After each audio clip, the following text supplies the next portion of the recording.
The views and opinions expressed by tonight's guest and topic of discussion do not necessarily represent the official policy or position of Spaced Out Radio, Spaced Out Weekend, Spaced Out Radio Limited, its hosts, syndicated carriers, or anyone associated with this broadcast. Any rebroadcast, reproduction, or other use of this broadcast or podcast without the express written consent of Spaced Out Radio or Spaced Out Radio Limited is strictly prohibited. Listener discretion is advised.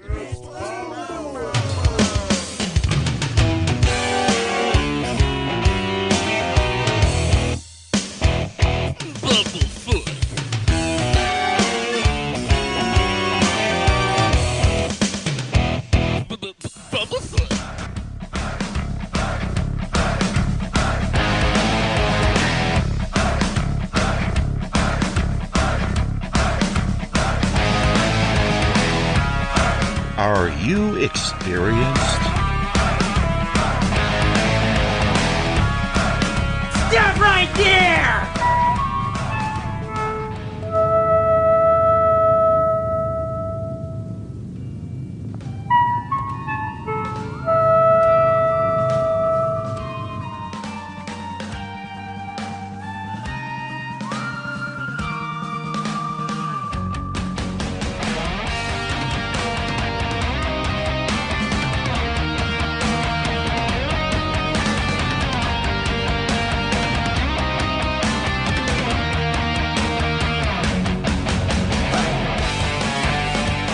From high atop the mountains of British Columbia to you listening around the world, this is Spaced Out Radio with host Dave Scott. They let us play with all our toys, they let us think that we're big boys, they let us make the louder noise, but women rule the world. They let us think we're Superman. You can follow us on our website, spacedoutradio.com, on iTunes and TuneIn. Follow Dave on Twitter at Spaced Out Radio, on Facebook at Spaced Out Radio Show, or on our YouTube channel, Spaced Out Radio Show. I try to act so cool, but you know I'm just a fool for you. I will stop till I reach the top just to be there with you. Dave, oh Dave, are you playing with Bigfoot and aliens again? Dad, you gotta stop haunting the ghost. It's scaring them. All right, seriously, put down the pointy sticks. Oh, the deeper I fall. Okay! Game on! Game on!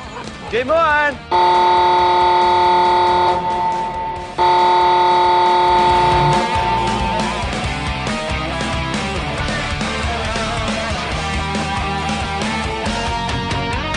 The password is... All right. Buckle up, space travelers. It's time to go for a ride on Spaced Out Radio.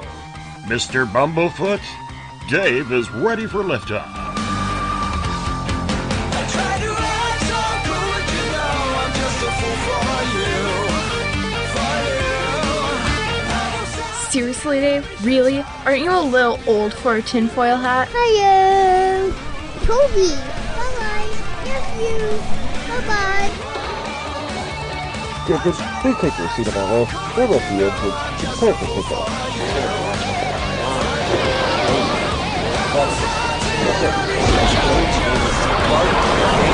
Start.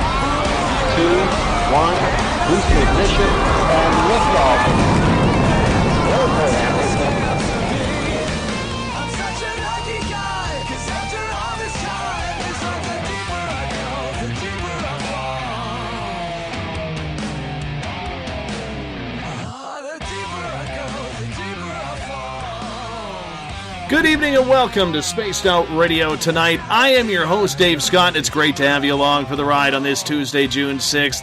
Wednesday, June 7th, if you're on the East Coast or across the pond. Hope you had a great day and night. We are live right here in the Great White North on top of the mountains of central British Columbia as we are here 7 days a week. We welcome everyone listening in on WQEE 99 Rock the Key down in Noonan, Georgia, home of the Walking Dead.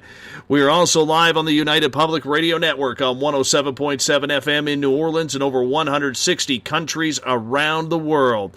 We're also live at spacedoutradio.com, Spreaker, KTLK, The Fringe FM, Renegade Talk Radio out of Las Vegas, the High Plains Talk Radio Network, and on Revolution Radio. Remember, if you're listening in on the Double R machine, it is a donation station financed by you, the valued listener. Head on over to freedomslips.com and donate today. If you like our music, get your horns up for Mr. Ron Bumblefoot THAL, formerly of Guns N' Roses, currently of Art of Anarchy. Bumblefoot rocks us in to each and every show, as he is the official sound of SOR. You can follow us all over social media on Twitter at Spaced Out Radio. Give our Facebook page a like, Spaced Out Radio Show. On Instagram, you can follow me at Dave Scott, SOR. Subscribe to our YouTube channel, Spaced Out Radio Show. Tune us in on TuneIn. Download this show and others from iTunes. We're also on RadioGuide.fm, Player.fm, TalkStream Live, and Stitcher. And of course, our website is SpacedOutRadio.com. And if you go to Patreon.com for as low as $1 a month, you can become a patron of SOR as well. Now, if you want to take part in this show, you got to do me a favor. You got to sign into one of the chat rooms to connect with me. You go to our website, click on Listen Live. You can get into the chat room there. You can go on Revolution Radio, on Spreaker, on the UPRN chat room, or maybe you're one of the lucky members on Facebook at the SOR Space Travelers Club. Or if you're on Twitter, use the hashtag Spaced Out Radio. I will get to your questions and comments in there as well. Now, if you head to our website for $5 a month, you can become an SOR Space Traveler. And as of right now, you can go to the Spaced Out Radio store, pick up a t-shirt, pick up a poster, pick up an SOR sticker. You can also pick up a VIP pass to the first annual Spaced Out Radio Caribou Paracon, which will be happening September 29th to October 1st in 108 Mile Ranch, British Columbia at the beautiful Spruce Hills Resort and Spa. We've already sold 3 of those. That doesn't sound like much, but considering we just launched this a couple of days ago, I'm pretty happy with that, with the event being a few months away. We've sold 3. We want to sell about 80 of them, and that's where we got to get. So I want to see all of you at the Caribou Paracon here in 108 Mile Ranch, British Columbia, because it's going to be a partying weekend, and tonight's guest will be speaking at it as well, so you got to come see her. Now, we also on our website have the Encounter Online, our news section put together by our editors, Eric Markham and Everett Thiemer. You can check out my latest blog there as well, and if you've had a sighting or an experience you can't explain, fill out an SOR Sightlines report today. We all have a spirit, and we all have a life to live that, for most of us, really isn't that tuned in. So how do we do it? How do we tune in? How do we live a more fulfilling life while dealing with life's daily circus? From chakras to clear conscious and to soul, Elizabeth April is back to speak about you and how to connect your own spiritual self. Is this possible? And if so, how do we do it?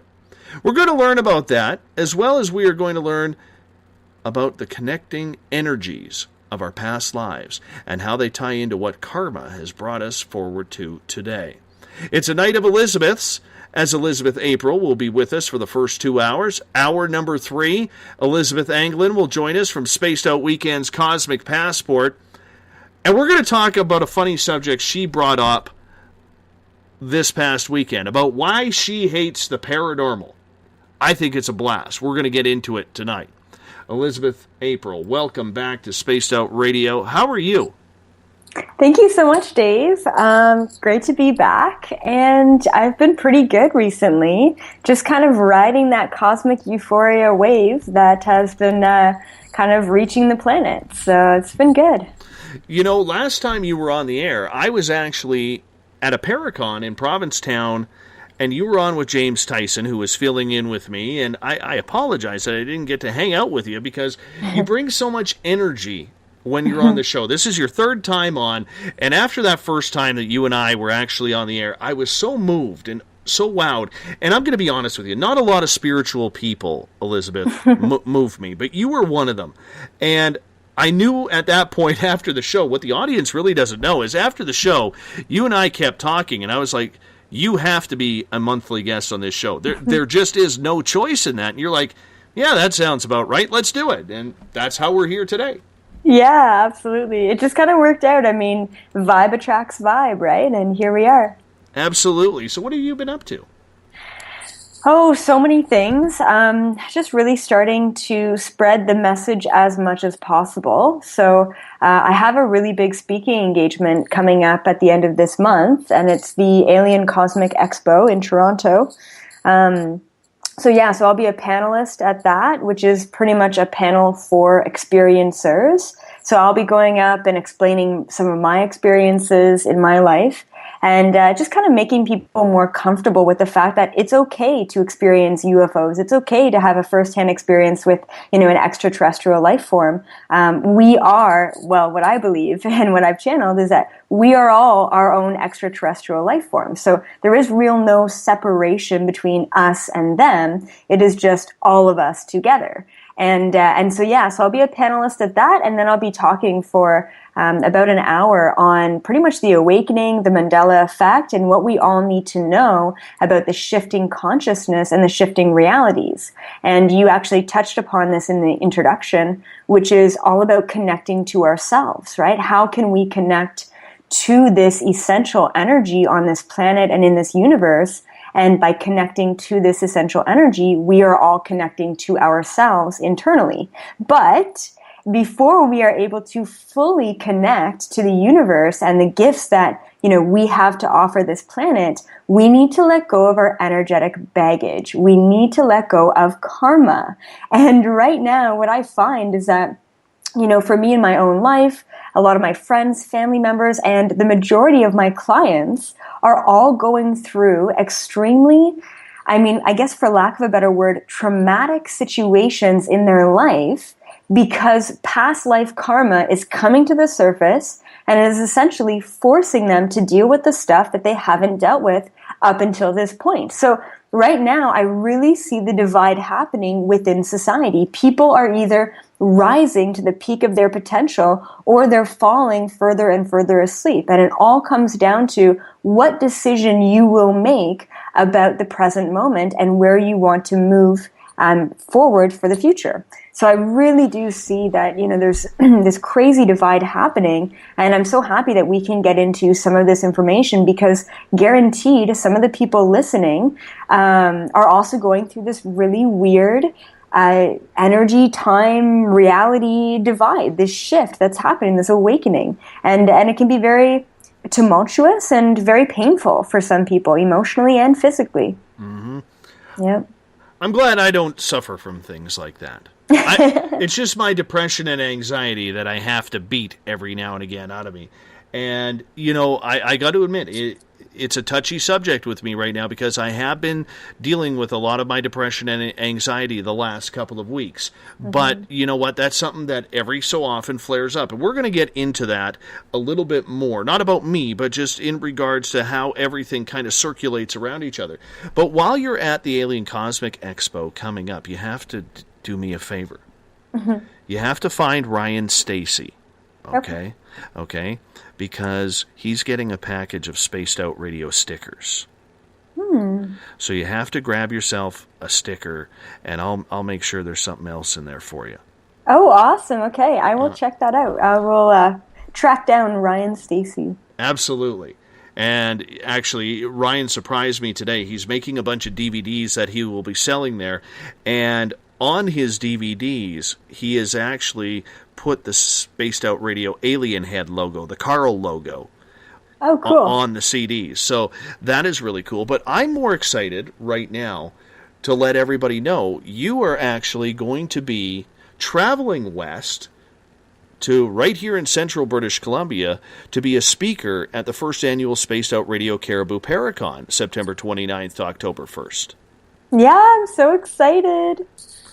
It is going to be so much fun, and I'm really looking forward to it.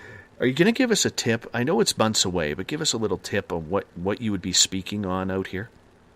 Well, there's a lot of things that I want to kind of bring to the table. So, I'm sure people who have listened to my other radio shows and maybe my YouTube videos, like I'm kind of like a loaded question. You know what I mean? There's so much information that I want to present to people. So yeah, I want to talk about the awakening. Yes, I want to talk about the Mandela effect and the shifting realities and really the splitting of the quantum matrix at this time. And then, I want to really cap it all off on how aliens, extraterrestrial life come into play with regard to the splitting of the matrix, this time shift, and this awakening. And how their kind of hand comes into play with all of this kind of stuff, which is pretty cool. So I'll be talking about a variety of things, but it will all be leading up to essentially who we are, why we're here, and what's next for this human race. I look forward to it because I'm curious, what are you going to do in the nights? Because we got the ghost hunts going on. We have the UFO watch. We have the live radio shows that's going to be broadcasting in the official SOR bar at the hotel. Awesome. What are you going to be doing? Tell me. Are you going to mix it? Are you going to mix it all up? Yeah, absolutely. I want to get a piece of everything that weekend. So, do the UFO watch, the ghost hunting, and then maybe listen in on some radio shows and talks, and that'd be great. So, a little bit of everything. I can't wait for you to get here because it's going to be an absolute blast. And before we know it, the Spaced Out Radio Caribou Paracon is going to be right here and underway. And you know what? I just really hope that we can get this thing going for the first one. The first one's always scary. You know what I'm saying? The first one is always scary. But I think we got a good foundation with our team and everything starting to come together.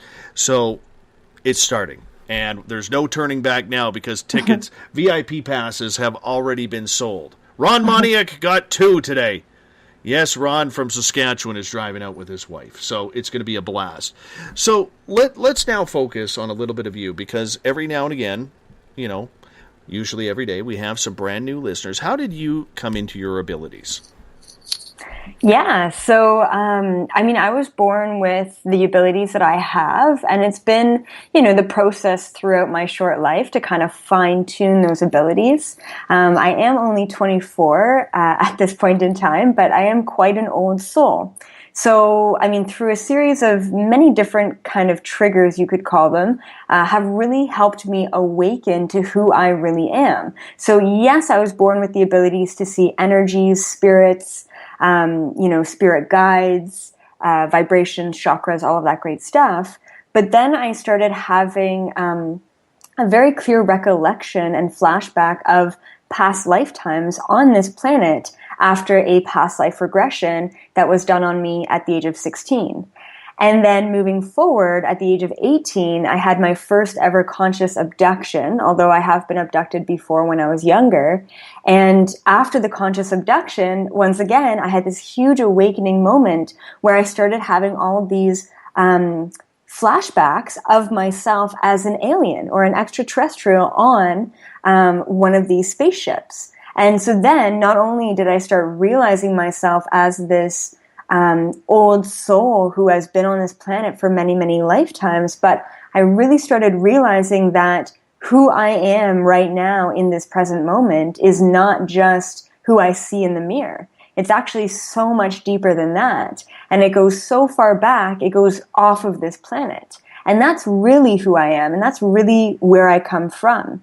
And once again, for those of you who maybe know me but don't know everything, I do come from the species, the tall gray zetas. So, the grays have been pretty looked down upon in our society, but I'm kind of here to change things, and I'm really here to kind of stir up the pot as far as what people really perceive aliens and extraterrestrials to be. And it really helps that I've got this very presentable kind of smiling face, right? I'm the least intimidating person you could ever possibly think is this crazy, scary, 8-foot tall, Zeta being, right? So I've put myself in this body, in this lifetime, at this time, very specifically, to help people open up and to understand that we are all the same thing, and essentially, we are all these extraterrestrial beings when we kind of tear back the layers of this projection of this illusionary reality. And the other thing too, I just want to mention is that some people call me the universal Google, right? So it's like, imagine you having the Google search engine in front of you, but this is the Google search engine for universal truth. So anything you need to know, it's like an instant tap in. It's an instant channel for me. Whatever it is, no matter where it is, no matter what reality, dimension, timeline, I'm actually able to tap into that. And fortunately for me, I'm grounded enough to then translate all of that information from these other dimensions into something conceivable to humanity in this lifetime. So, if anyone does want to ask questions, I love getting into universal truths. And if someone's like, well, what does that mean? It's pretty much anything related to energy, right? So any sort of topics, any concepts, I am totally open to getting into, even though I know that tonight is all about you connecting to yourself, and once again, isn't connecting to universal truth, connecting to yourself. So it's kind of this beautiful synchronicity that everything just flows into each other. But yeah, so it's kind of a little backstory. I know I go on to different topics, but that's all right. That's a little backstory of who I am, where I've come from, and some of the experiences that I've had to lead me to this point at such a young age.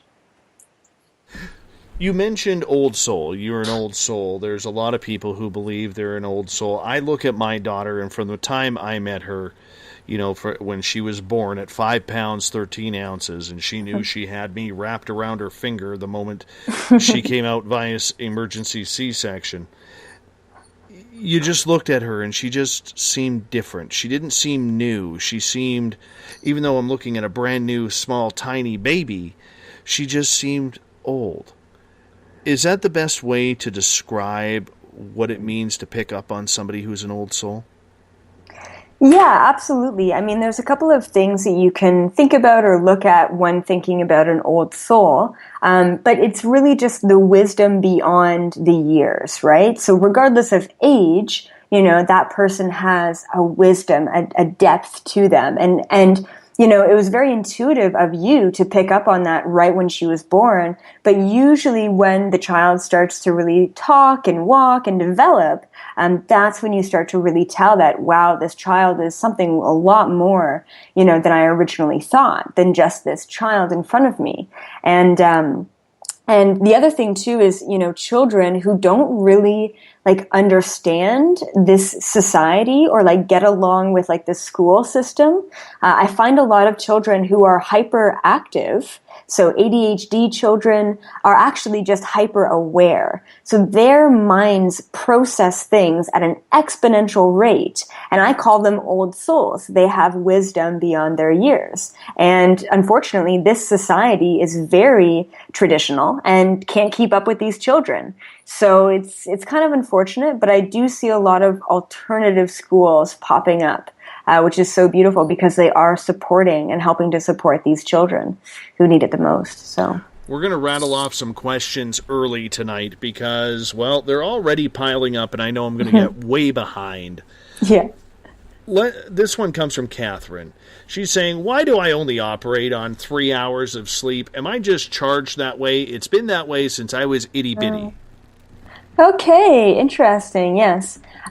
So this is great. Actually, it's so interesting, Catherine. I'm pretty I don't know what it is. Maybe it's the energy tonight, but I'm pretty tuned in right now. The first thing that came to me was with this question is that you have actually lived a past lifetime as a breatharian, okay? And I'm just going to put it out there.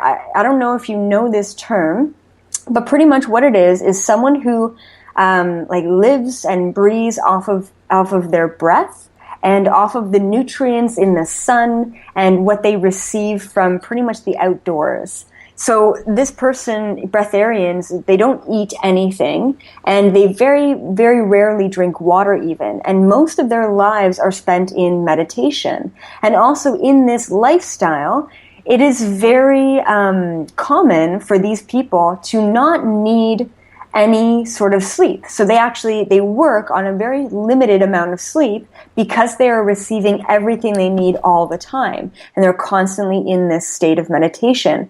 Now, the biggest thing is that you have to make sure that your weird, sleeping patterns are not because you can't quiet your mind, but it's because you simply don't need that extra sleep. And I think that that's more of the case is because you've had this for so long. So I want to say that this is connected to a past lifetime. You're just living through this. And it's all about, working with your energy appropriately. So it's really great that you have that because I'm pretty much the exact opposite. I can never get enough sleep. Not saying that I'm ever tired because I'm not, but once I'm sleeping, you will not be able to get me up for the next 10 hours. Like, I love sleep. I love dream time. And that's, so it's just so interesting. But I also, I don't know, Catherine, if you're an energy worker. I find that either energy workers, they need more sleep or they need less sleep. And the reason why they need less sleep is because they're tuned in and they're constantly receiving energy from source, right? Or from the environment around you. For me, for example, I'm constantly tuned in, and as much as I give back to myself, that rest is like a computer shutting down, right? And that's really what I feel I need. So it's just interesting, and I feel like for those of you who are also listening, this might also resonate with you, is the fact that, you might get over amount of sleep or you might get under amount of sleep, and just know that it could easily be the fact that you're just working with energy in different ways. So hopefully that kind of answers that question. BTO is asking, Miss April, are you technological or natural hybrid human? Oh, okay, cool. Yeah, so absolutely, I would say natural. And I pretty much say that I am a vibrational hybrid. So in that sense, I am coexisting as my human being, but also coexisting as this tall gray Zeta, and his name is Hira. So he's a male. And he steps through to give information to humanity. Now, eventually, I'll be able to fully channel him, like Daryl Anka channels Bashar. So that's kind of like the eventual next step for me, is a straight channel. But for right now, I receive the information that I need from him, and then I translate it through my own words. So we're kind of like two souls, same soul, two different parallel split realities coexisting in the same moment, if that makes sense. So no, I'm not technological hybrid, but I've never done a DNA test. I've always thought that would come out very weird. So eventually I'm going to do something like that and just kind of check in and see if there's anything else going on with me physically that I should be aware of regarding this hybridization. Back to Catherine for a minute. She says, the last time you were on the air, you mentioned it was the Pleiadians using medium grays to update her implant. Do you have any new info on that? Okay, great. Let's take a look here. 1 second.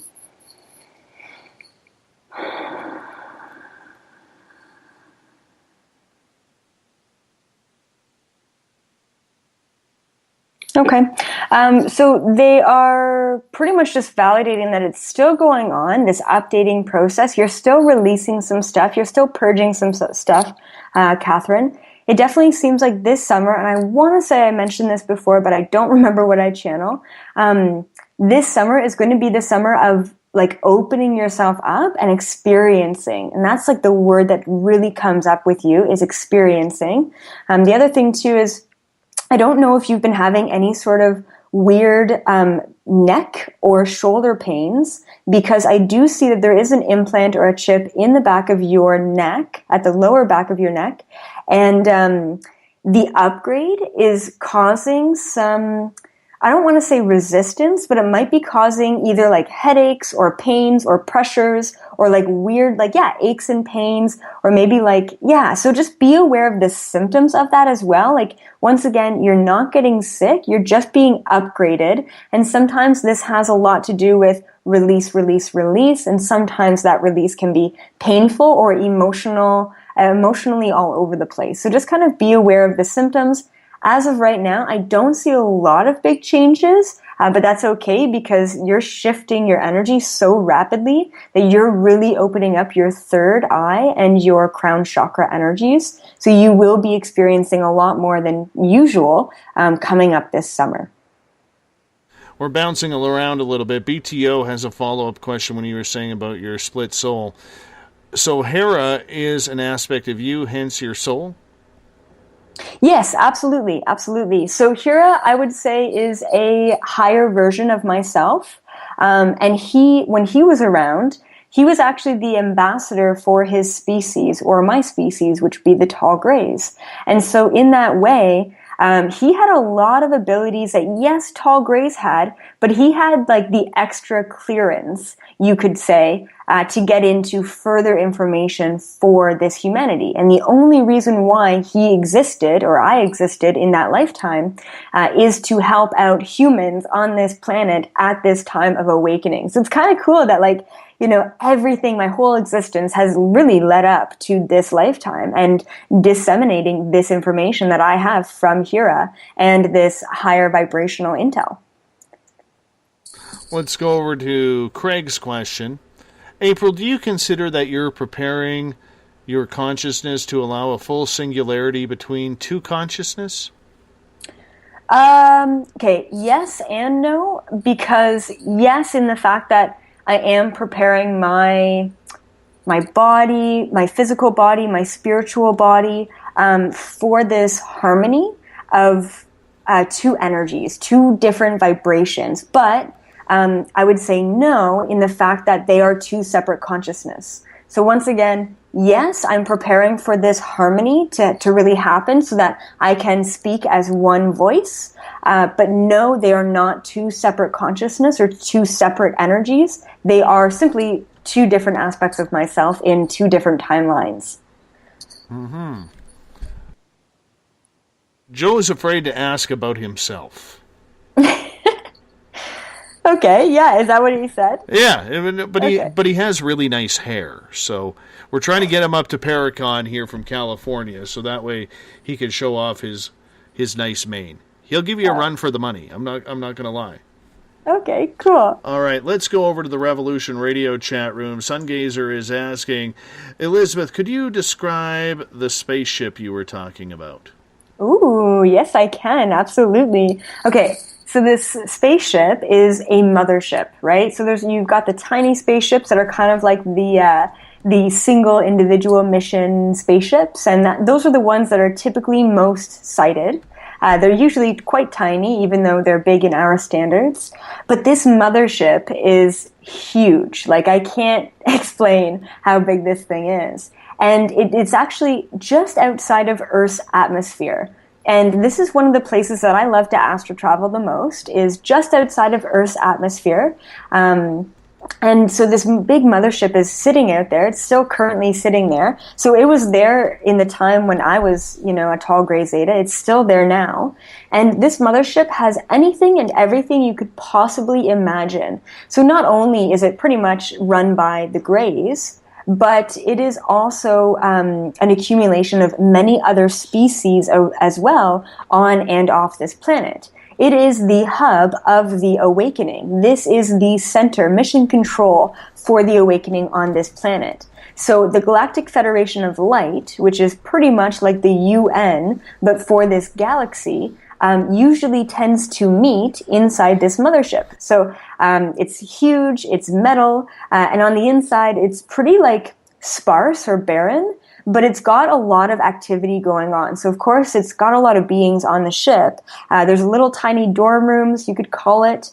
There's a huge ecosystem right in the middle of the ship. So it literally looks like like a jungle. It's got all these plants and trees and not sure the extent of animals on the ship, but I know that it's got a huge ecosystem. And then it's got all these shops and weird things as well going on. But yeah, it's huge, and it's like its own planet, or it's its own hub, or it's its own country. You know what I mean? For these gray beings, which is so beautiful. And then that's mission control, and then they go from there to carry out all of their tasks. All right, I got to get to a question here. Now, I know one of our listeners, Jennifer. She's listening in the Spaced Out Radio chat room on our website. And I'm asking this for her because 2 months ago she came to my first ghost hunt at the museum, which you will get to go to when you come out here for the Paracon. And she gave the little girl in the house a hug. And 2 days later, Jennifer noticed scratches all over her side. Oh. So was it the little girl who scratched her, or was it the ghost cat that we learned about last night, or last time we were there? Oh, interesting. Okay, good question. Let's just take a look. 1 second. And then how long ago was the first visit where she hugged the little girl? This happened in April, on April 8th, okay. to be exact. Okay, perfect. 1 second. Oh, yeah, okay, for sure. It definitely wasn't the little girl, and I can validate it was the ghost cat. The little girl is not, like, she wouldn't do that, you know what I mean? Like, her vibration and her energy, like, that's just not her. Like, she's so soft and gentle and, like, full of love and compassion. Like, there would be no reason for that. So I did get confirmation that it was indeed the cat. That makes sense, because that cat, we didn't know the ghost cat was in the house. Okay, yeah. We had no clue until a couple members actually checked their audio afterwards, and they actually caught the EVP of the cat. Now, the little girl was in that room. She was very active that night, very active. Wow. It was amazing. And, you know, Jennifer, when she felt the urge to get down to a child's level, and I said, well, invite her in for a hug. And she actually felt the coldness on her face, like they were touching faces with a hug. It was actually a beautiful moment, to be honest with you. And then, of course, the cat goes and scratches the living hell out of her. But, you know, I guess that's the way ghost cats work. They're just as pissed off on the other side, you know. You know. But I'm going to put you on the spot here. For me, okay, and this is going in such a different direction than what I actually planned, so I do apologize. Thank God we got another hour with you to get to it. Okay, this Saturday is our next ghost hunt, where I do tours in the museum. The last one there was in one of the buildings called the Post House. I always get the heebie-jeebies in there. And there is a spirit of a man named Willie. Willie hates the tour. Okay. Willie understands the reason for the tour is to help raise money because it's a non-profit organization.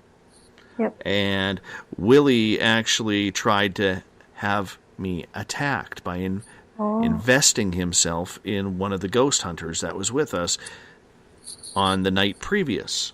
Lo and behold, Willie and I, through another psychic medium named Skeeter Wells, who does the weekend show with James, we had a conversation where Willie now understands why we're doing the tour, but we came up with some provisions, which is where he is located in the post house. He hides in the closet because apparently he may have committed suicide in there. And is he... And this is where it leads to my questions, because I have made him a deal that says we're going to keep, like he said people can come in there. He doesn't want any flash photography. He doesn't want pictures of that. He doesn't want to be a spectacle. He just wants to be left alone. So if we block the closet and make sure that nobody touches anything in the room where he is he going to be okay with everything? Okay, that's a good question. Let's take a look at that 1 second.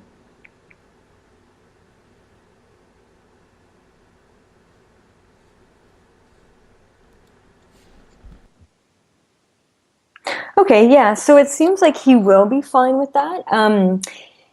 He does like to roam around, so although his closet is his sanctuary, he does like to roam around, and I pretty much told him that people were going to be coming through, and he doesn't like that. He's a very grumpy man. And, I mean, who wouldn't be if they're a ghost, right? But, so he didn't like the fact that people were going to be running or walking around, roaming around. And I said, look, like, you can go in your closet. No one's going to touch that. And I said, you have so much other time on your hands to roam around freely. You know what I mean? It's not like these things are like all the time. So he pretty much grumbled or whatever, and he was fine with it. So I think he's in full well understanding of the situation and what's happening. And as long as you don't touch the closet, then he's going to be fine with that. And he's just going to be chilling out in the closet when people come through. So. All right. Yep. Because one of the things he requested through Skeeter Yep. was that before the ghost hunt, he and I have a talk. Ah, interesting. And I am to bring 2 bottles of beer. Not cans. Not cans, 2 bottles of beer. And he said he will get his point across. I have to twist the cap. Okay? But I'm supposed to leave the cap on there, and he will remove the cap. Do you think he will remove the cap in front of me, or is it going to be one of these situations where I'm going to have to walk out of the building and then he'll remove the cap? Let's see. Because him and I are going to have a beer together.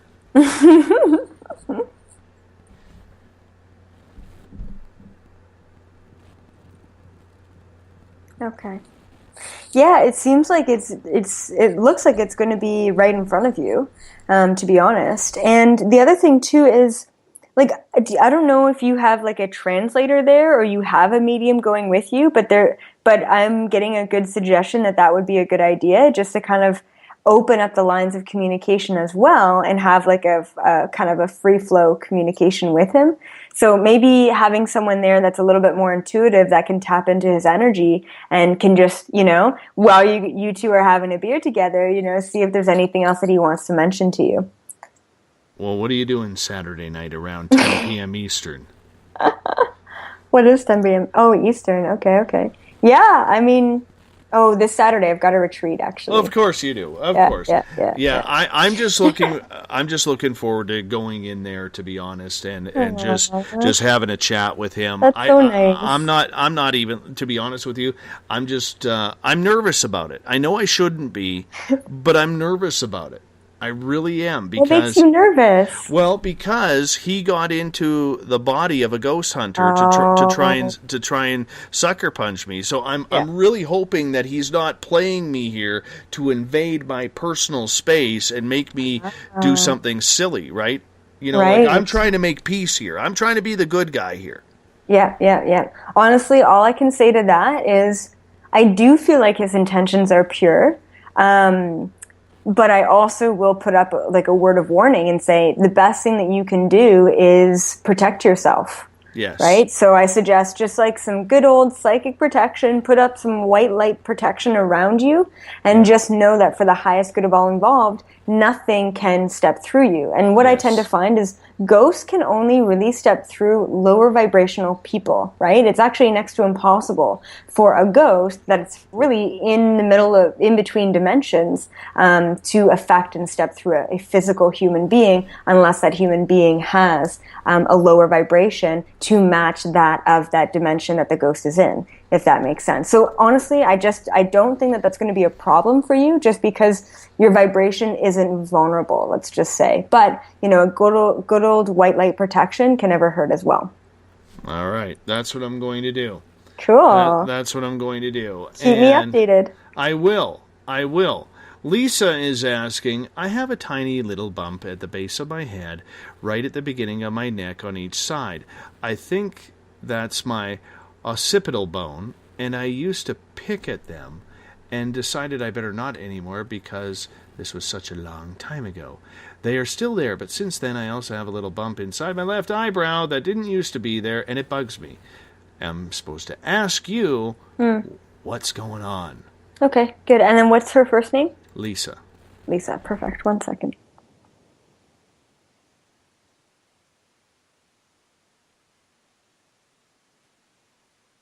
Okay. Interesting.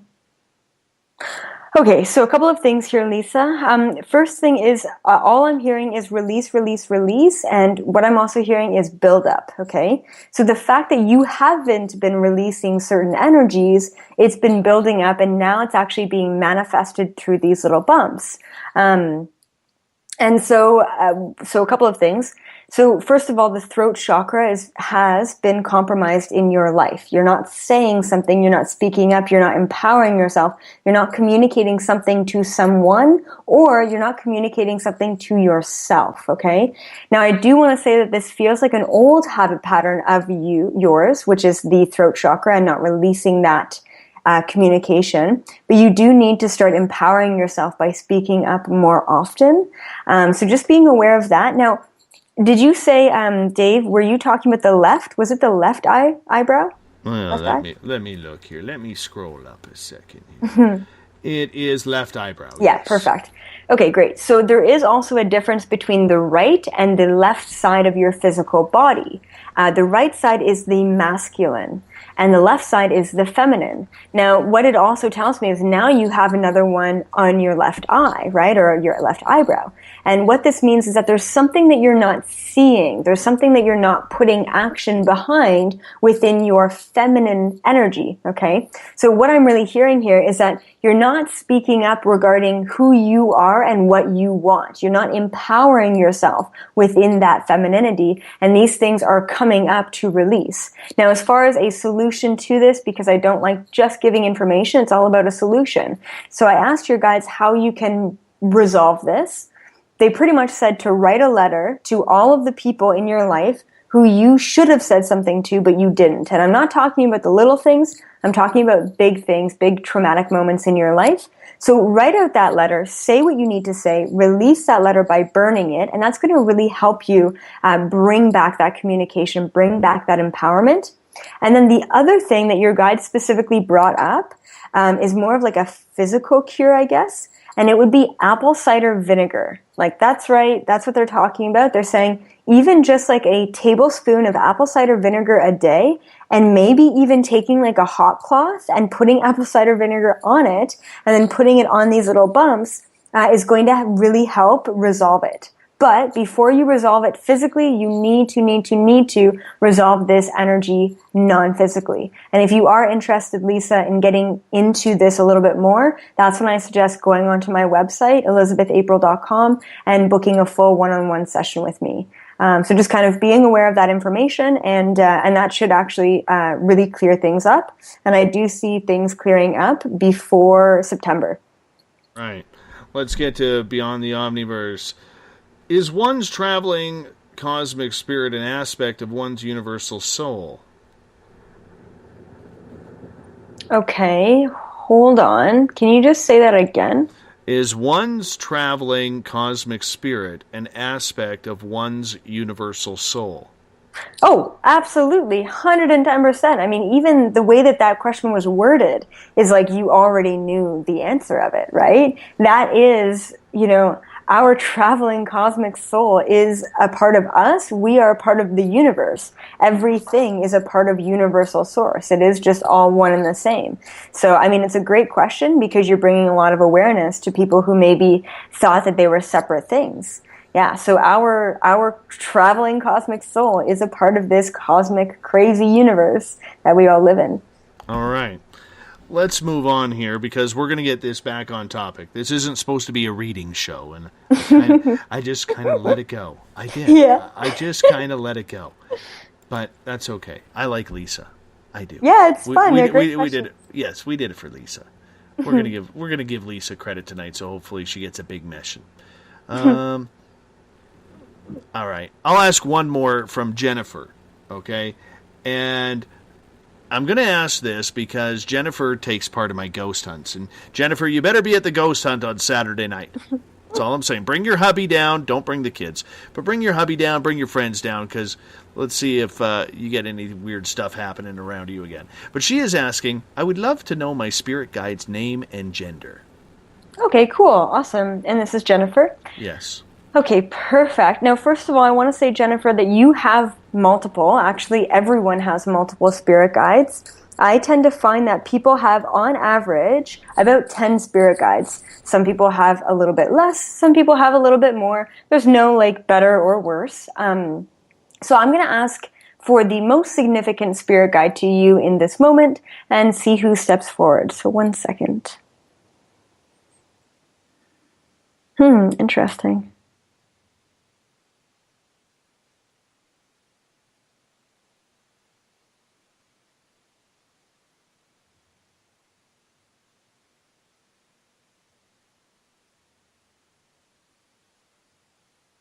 Okay, great. Okay, awesome. So I'm picking up on one of your spirit guides here, came through right away. This is a female energy, very clearly female, and this is an interdimensional being, and not in the scary sense, but actually she's quite cute. And it is a hybrid between a half Lyrian and a half elemental being, and I want to say elf. So it's really cool. Like, I've experienced Lyrians before, and I've experienced like elfish-like beings. And this is actually a combination or a harmony of both. So if you don't know what a Lyrian is, it is like a cat-like being. So pretty much like a human that looks like a cat, or like mixed with a cat. And now you have a human cat mixed with a elemental, elfish-like being. So I see the pointy ears, short hair, very human-like face and features, 2 arms, 2 legs, standing upright, which is pretty cool. And she's very like very innocent, but also very like, I don't know, like she's cute and she's fun, and her name kind of represents all of it. It's a chosen name. It's not a translated name. So it's not from her language. It's just a name that she gave me, translated. And the name is Trixie. So you can call upon Trixie anytime you want. And she's going to really help you out just at this time, really combating all of the different weird reality shifts that are happening in your life at this time. She can really, like, she's very easily adaptable, especially as a hybrid. So just kind of being aware that you can call upon Trixie anytime you want to help you adapt to life situations. All right. Let's get to Joe's question. Joe is saying, I don't know if I should ask if something has been watching me for years, or what did I do in a past life to deserve this one? Oh, okay, perfect. Joe, okay, so let's take a look here, Joe, and see what's going on with you. Okay.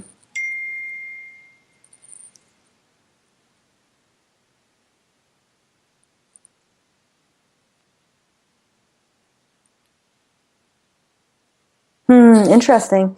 Okay, so Joe, I'm definitely picking up on some past lifetimes here where you were, okay, let's just call you like a leader who was corrupt. Okay, so it seems like, you know, has been a lot of these past lifetimes where you were this more so corrupt leader. And so this is not like an uncommon story, but what's happening now in your life is the fact that all of the people that you have really negatively affected in these past lifetimes are coming back around in this lifetime right now to kind of make your life more difficult, okay? And so right now, it's almost like the universe is giving you an opportunity to bring closure with these people or these situations of the past. It seems like there's a lot of things in your life right now that are repeating themselves. And I don't want to say the same people necessarily, but the same lessons. So maybe taking a look at the situations that are currently going on and asking yourself where you've seen the lesson before in your life. Guaranteed these things are coming up for you to release them karmically from these past lifetimes. Now, I also am hearing that this is really at the tail end of your karmic release.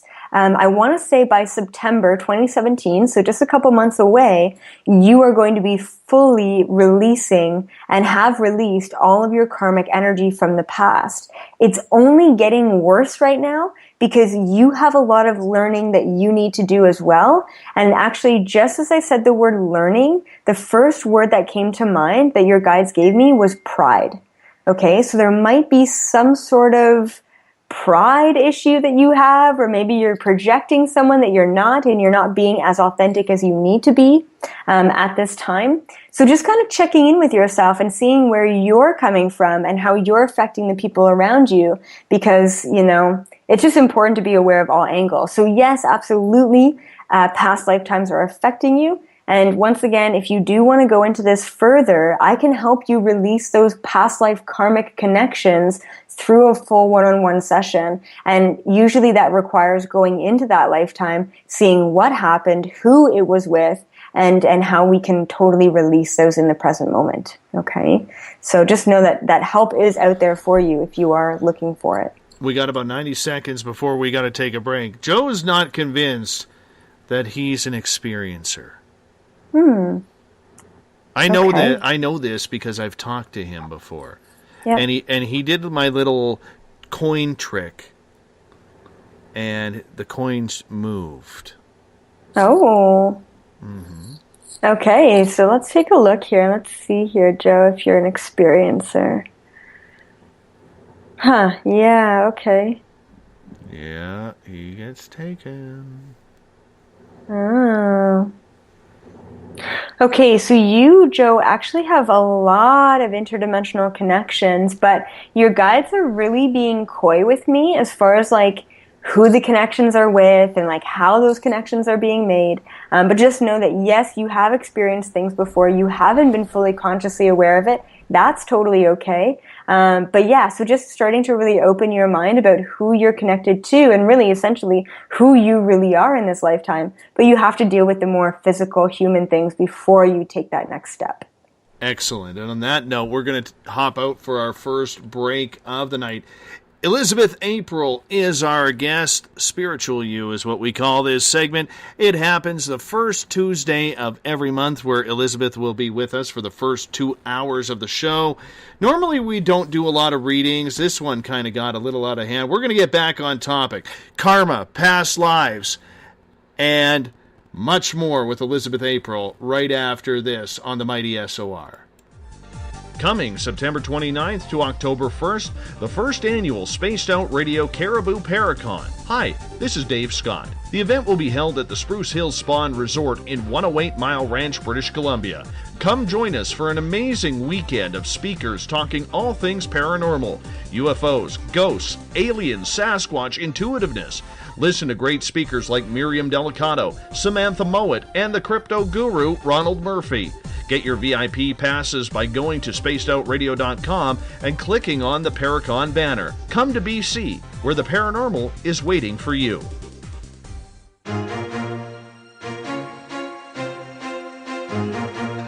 From coast to coast to coast, Blacklight Uncharted is taking on the paranormal across Canada. From ghostly hauntings to the UFOs flying above in conjunction with MUFON Canada, we're closely investigating what's going on in the northern skies and checking out the apparitions that walk among us. Check out our videos right here at spacedoutradio.com. We want to know your thoughts, we want to hear your experiences, and we want you to share your stories. The answers are out there, and we intend to find them. Would you like to become one of our space travelers? All you have to do is click on the Space Travelers icon at spacedoutradio.com. For only $5 a month, you can get access to some great prizes, as well as private monthly shows, newsletters, and a members-only section on our website. Become a space traveler today. It's paranormal news at its finest. Welcome to The Encounter. At spacedoutradio.com, The Encounter online is SOR's trusted news source for everything weird and strange going on around the world. This is news editor Eric Markham. Our team of journalists are scouring the planet for those strange stories that rarely make the mainstream. No fear-mongering or fake news here. Head over to spacedoutradio.com and encounter The Encounter.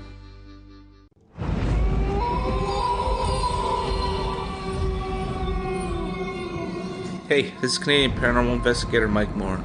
The third Wednesday of every month, I'll be teaming up with Dave Scott to bring you Ghosts of the Great White North. Each month, we will bring on guests from across Canada to discuss their ghostly encounters. Canada is a paranormal hotbed with stories you've never heard, so we're going to bring them to you. So get comfy on your Chesterfield, grab a donut, and join us, eh?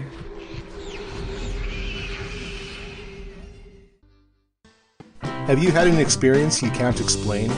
Had a run-in with ghosts, maybe Bigfoot, or seen lights in the sky? Hi, I'm Mike Schmidt from the SOR Sightlines. I'm here to investigate your sighting. Head to spacedoutradio.com and fill out a report on the Sightlines. All your information is 100% confidential, and I will help you figure out what you've been seeing. File your report and let's find out the answers together.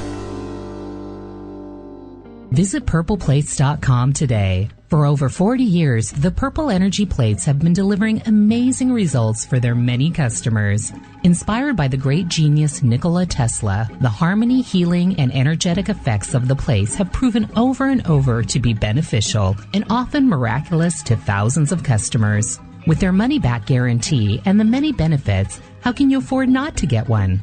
Check their site for daily specials and choose from their many energy products. You won't be sorry. Visit them today at purpleplates.com for mind, body, and spirit, and expect a miracle. Are you interested in advertising on Spaced Out Radio? Head to our website at spacedoutradio.com and click on our advertising tab. There, you will find an assortment of ways you can get your product out there with us, from radio commercials to banners and social media. Have a product you like our hosts to endorse? We can do that too. Visit spacedoutradio.com for more details. Have you got your Cosmic Passport? If you need one, tune in to Cosmic Passport on Spaced Out Weekend. This is Elizabeth Anglin, ET experiencer, spirit medium, and host of Cosmic Passport. Each weekend I'll be bringing you interviews and support from other paranormal experiencers, and the best in intuitive spiritual guidance from across the globe. It's all happening starting at 9 p.m. Pacific Time, midnight Eastern, on spacedoutradio.com. From British Columbia to Northern California, Pacific North Weird has Cascadia covered. Check out our feature videos at spacedoutradio.com, where I, Vincent Zunza, and my super sleuth partner Alexandra Sullivan track down the weird and strange stories from around the Pacific Northwest. From Bigfoot to Mel's Hole and everything in between. This is what makes life exciting. So why report the normal when we can report the Pacific North Weird right here at spacedoutradio.com. Oh, there's only one way to rock. Loud and proud. In high definition. Radio 702 rocks. Las Vegas. Every Saturday and Sunday night, as Dave Scott wanders aimlessly in the wilderness, you can come hang out with me, James Tyson, in Spaced Out Weekend. Starting at 9 p.m. Pacific, midnight Eastern, I'll take you along as we talk with some of the best experts in their fields. SpacedOutRadio.com is the place to find us. So sit down, relax, put your feet up, enjoy the topics like the paranormal, supernatural, intuitiveness, and so much more. Hope to see you there. Don't have time to listen to Spaced Out Radio live? Wherever you are, the car, the office, the shower, or even if you're traveling, we're right here for you. Each Spaced Out Radio show can be found on iTunes, TuneIn, and on our YouTube channel, Spaced Out Radio Show. It's the perfect way for you to catch up on our shows. For more information, just head over to our website, spacedoutradio.com, and tune in to us today.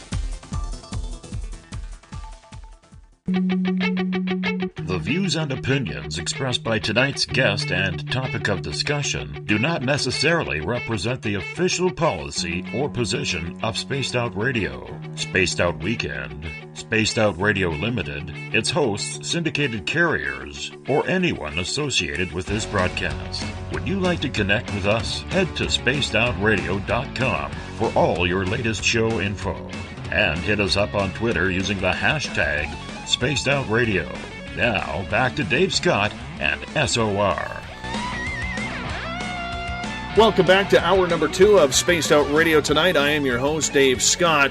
Tomorrow night on the program, we get into Morgellons disease. Cindy Holman and Marianne Middleveen are going to join us to tell about this disease that is yet undiagnosed by the medical community, yet so many people are suffering from it.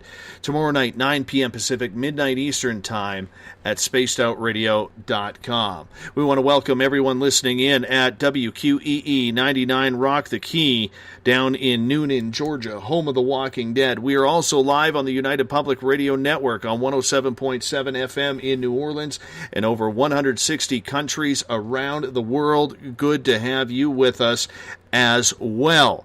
We are also live on KTLK, The Fringe FM, Renegade Talk Radio out of Las Vegas, And if you're listening in on Revolution Radio, the Double R Machine is a donation station financed by you, the valued listener. Head on over to freedomslips.com and donate today. Bill Cardwell has set the password for tonight in the SOR Space Travelers Club. Dicearchy.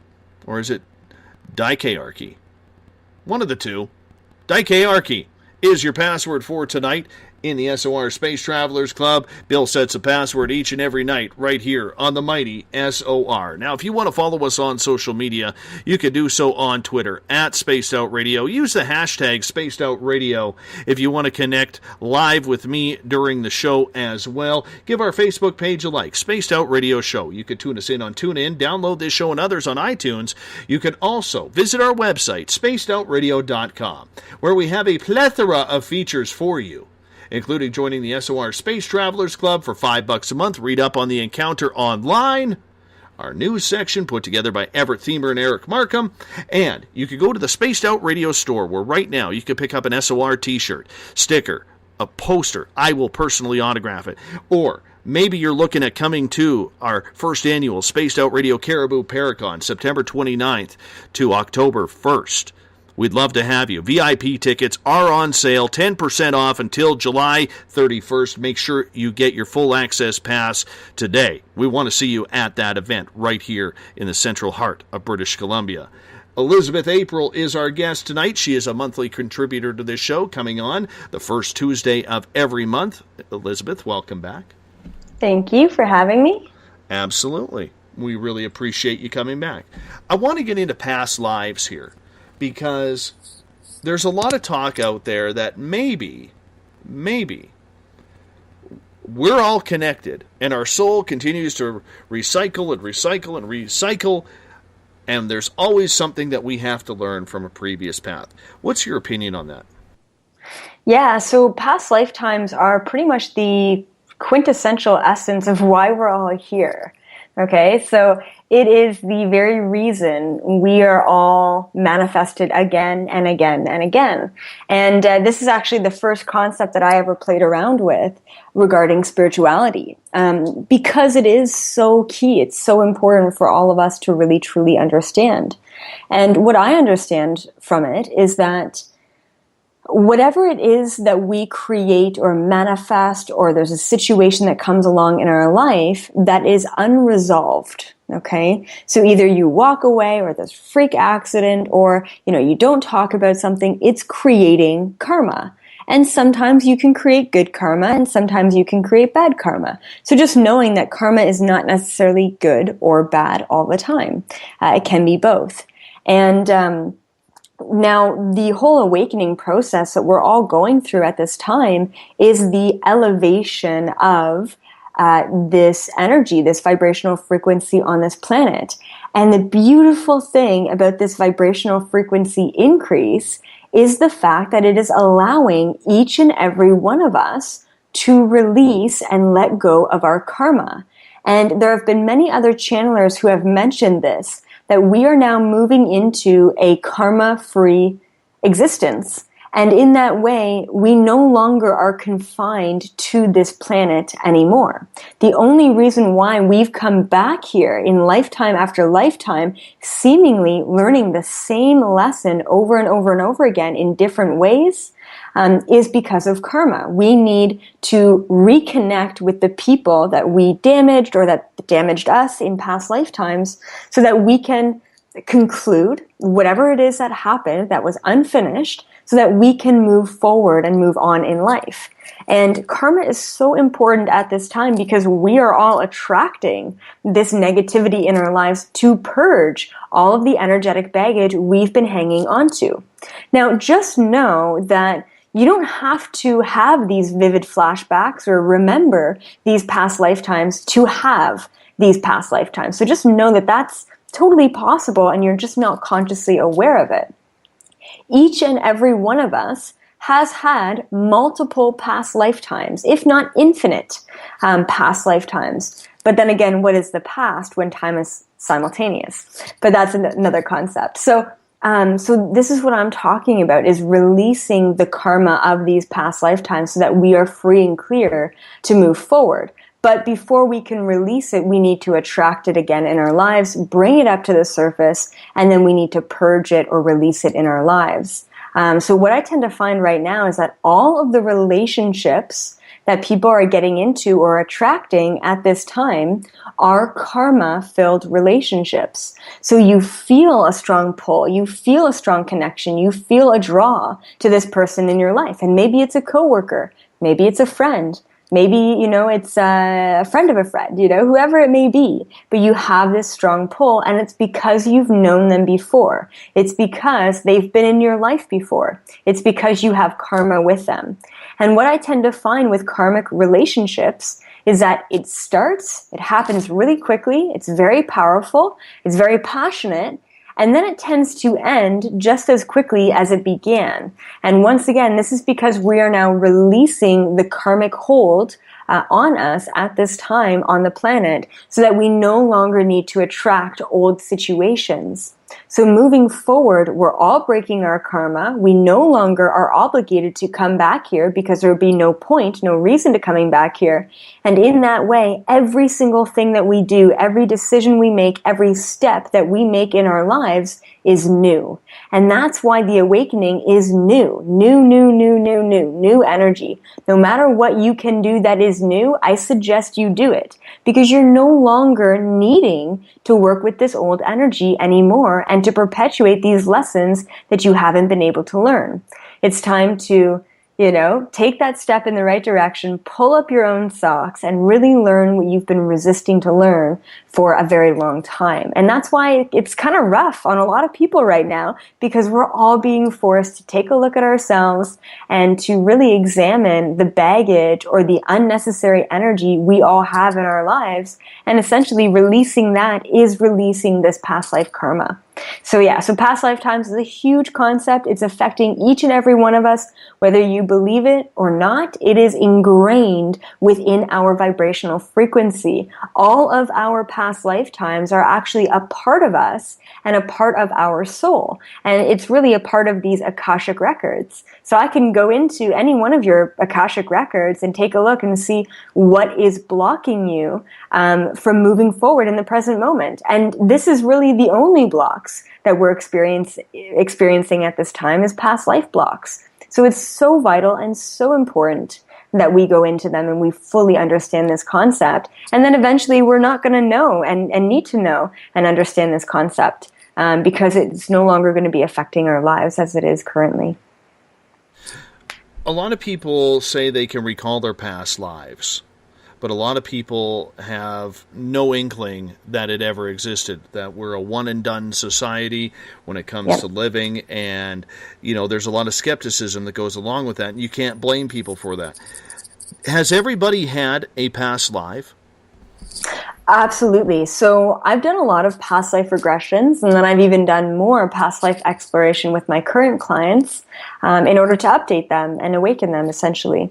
And I have never met anyone who has never had a past lifetime before, like literally. And, I've met a lot of people. And I mean, in the past year, I had 500 clients alone. So if you could imagine that over the past 4 years, how many people I've met and how many past lifetimes I've seen.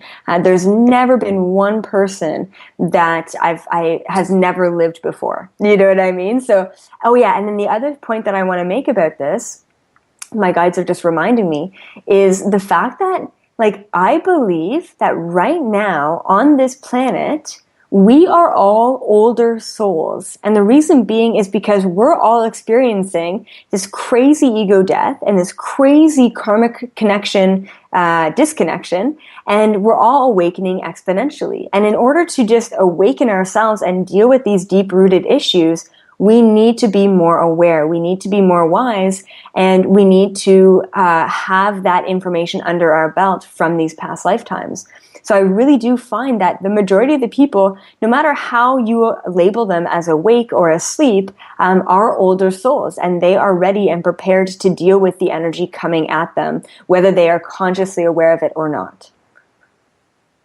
How far back do some of these past lives go, and are they multiple? Yeah. So, regarding your question about being multiple, what do you mean by that? Like, are they multiple past lives, or is it just a one? How does it work for those of us who don't know? Yeah, for sure. So when I tap into your energy, everyone has multiple. Everyone has a lot of past lifetimes. So I see these Akashic records. It looks like, to me anyway, everything's visual. And it looks like a file cabinet. It looks like I'm opening a file cabinet with all these file folders in it. And I'll ask their guides specifically, what is the number one most significant past life to this person at this time? And they will totally kind of bring me right to that past lifetime that is most significant to them. And usually it's either one of their most powerful past lifetimes or it's one of their darkest past lifetimes, because this is what we're all releasing at this time. So I tend to see multiple. It goes back really far. I mean, as far back as, you could imagine. And like I said, I've seen past lifetimes that go back before the existence of this entire planet. So, and that's obviously off this planet and in other dimensions. But, time is kind of weird when you get into that energy, and the past, the present, and the future, I truly believe, don't really exist. And when you go beyond this dimension, as I do all the time in astral travel and universal exploration, time doesn't exist in the linear format that we see it here today. So, I go into past lifetimes, but they could also be future lifetimes. And so I've gone back into Lemurian times on this planet a lot. I've gone back into ancient Egypt on this planet a lot. And then, of course, I've explored many other dimensions, realities, existences, and species out there. So when you go back and you regress into a previous lifetime, how long ago are you going back? Could it be 30 years if, say, you're 28? Could it be World War I, World War II? Yeah, absolutely. So it's interesting. So I've gone back really far, and I've also kind of stayed around this same timeline. And one of my best friends, actually, she was born in this lifetime, believe it or not, without a hip. Okay, so like her right hip was completely missing when she was born into this lifetime. It's not a genetic disease, it's not a disorder, and the doctors and specialists have never heard of this before in their lives. Someone that is completely born without a bone in their body. It's very abnormal, very rare. So of course, she comes to me, we meet up, and before we were good friends, she saw me for a session, and she asked me, okay, what's going on with this hip? I have a fake hip, it's always been this way, and I was born with this, and no one can explain this to me. And so I go into this past lifetime with her, and she was born in 1902, okay?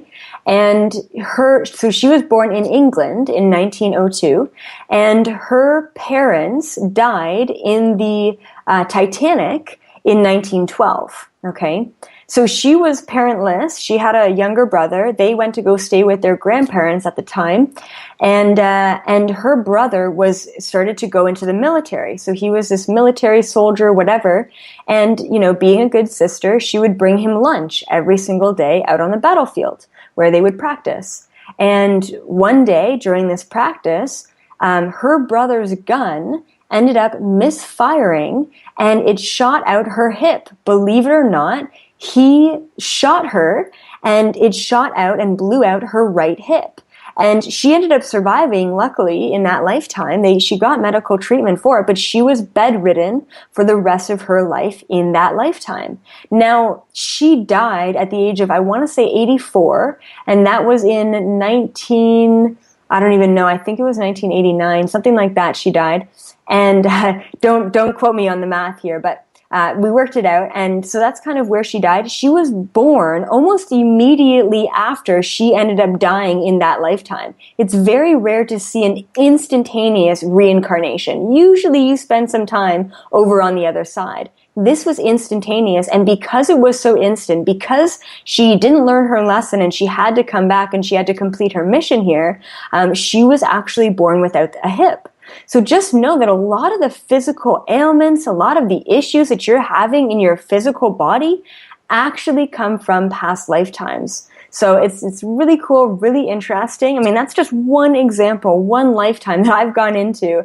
But if you could imagine me in the position that I'm in, even if I had 10 clients a week and I went into 5 lifetimes, past lifetimes per client, you know what I mean? That's potentially hundreds of thousands of lifetimes that I get to witness in my position, which is so beautiful. So I'm teaching people and relearning all of these lessons for myself so that eventually I can teach these lessons, these past life lessons to the rest of humanity so we can stop sticking our foot in our mouth and stop repeating these patterns that we've all been repeating. So yeah, so just a little story there.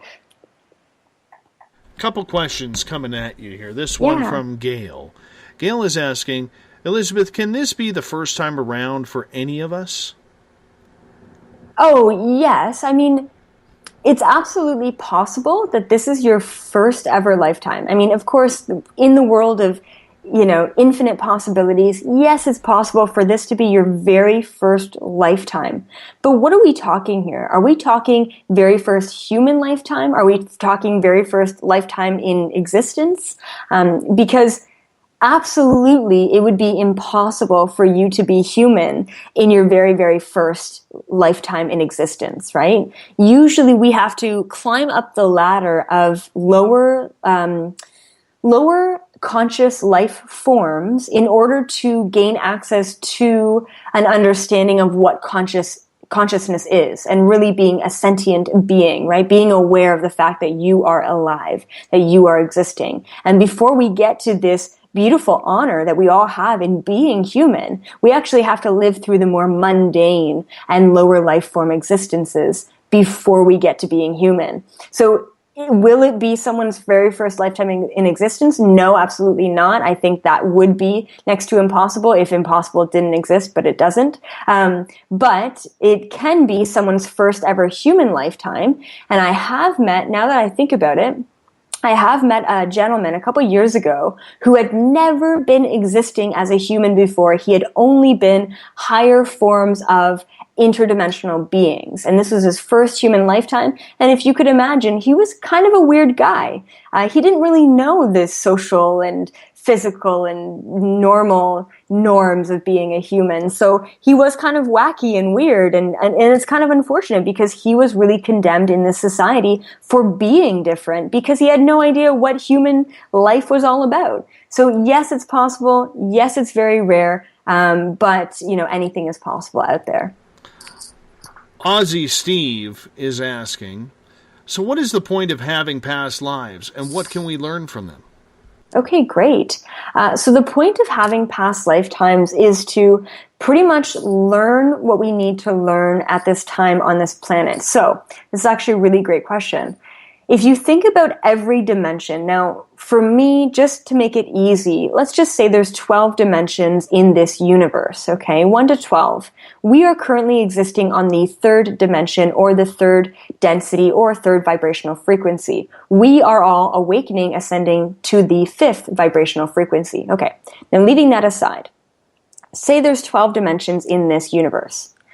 Throughout every dimension, we have to start waking up and ascending ourselves in order to reach the next dimension. So every dimension has a series of complex energies and vibrational frequencies. And until we learn what we need to in the lower vibrational frequencies, we can then and only then ascend to the higher ones. So say every dimension has 1,000 lessons that we all need to learn. And then you move to the next dimension and you've got another 1,000 lessons. You need to learn these lessons before you move on to the next one, although you can always flip-flop back and forth. That's also possible. So that's really the point. The point of karma, the point of past lifetimes, is that we learn from our mistakes. Now, it can be extremely difficult to learn from our mistakes if we don't remember them. And that's when things got kind of weird and kind of messed up on this planet, is when we started to forget a lot of our things. But that's, of course, another topic for another day. But yeah, so that's really the point of past lifetimes. Now, how can they help us? They can help us by helping us solve the lessons before we learn them, right? Now, for me, for example, because I'm such an old soul, I've pretty much lived and learned 99.99% of the lessons that are here in this third dimension. That's why, I can teach and help all of you with your lessons, because I've experienced it before, regardless of my age.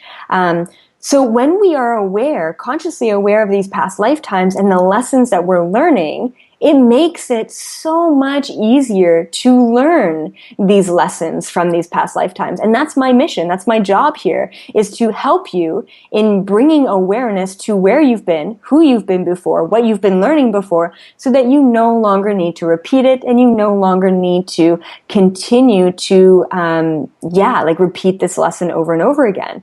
And I just bring awareness to it, and then the rest of the work is up to you. So that hopefully kind of answers that question. Let's get to another one here. This one comes from John. Why then do we have memories of our past lives wiped out? Okay, yes. Okay, so this gets into a really big concept. I don't want to go too much into this because it is really going down the rabbit hole, but the reason why a lot of the memory of these past lifetimes has gotten wiped out, there's actually two main reasons I want to bring up. Once again, just going to plant the seeds, not going to go off on this. One of them is the concept that this planet is considered a prison planet. Okay? And I'm sure that most of you have heard this before. The Illuminati, the shadow government, the reptilians, whatever you want to call them, they're here and they're trying to control us. And part of that control is controlling our mind, programming us to get away from the truth. As you all know, you were all born with connections and sensitivities, but we've all gotten away from it in our adult life because we've started to create a reality around what is projected around us.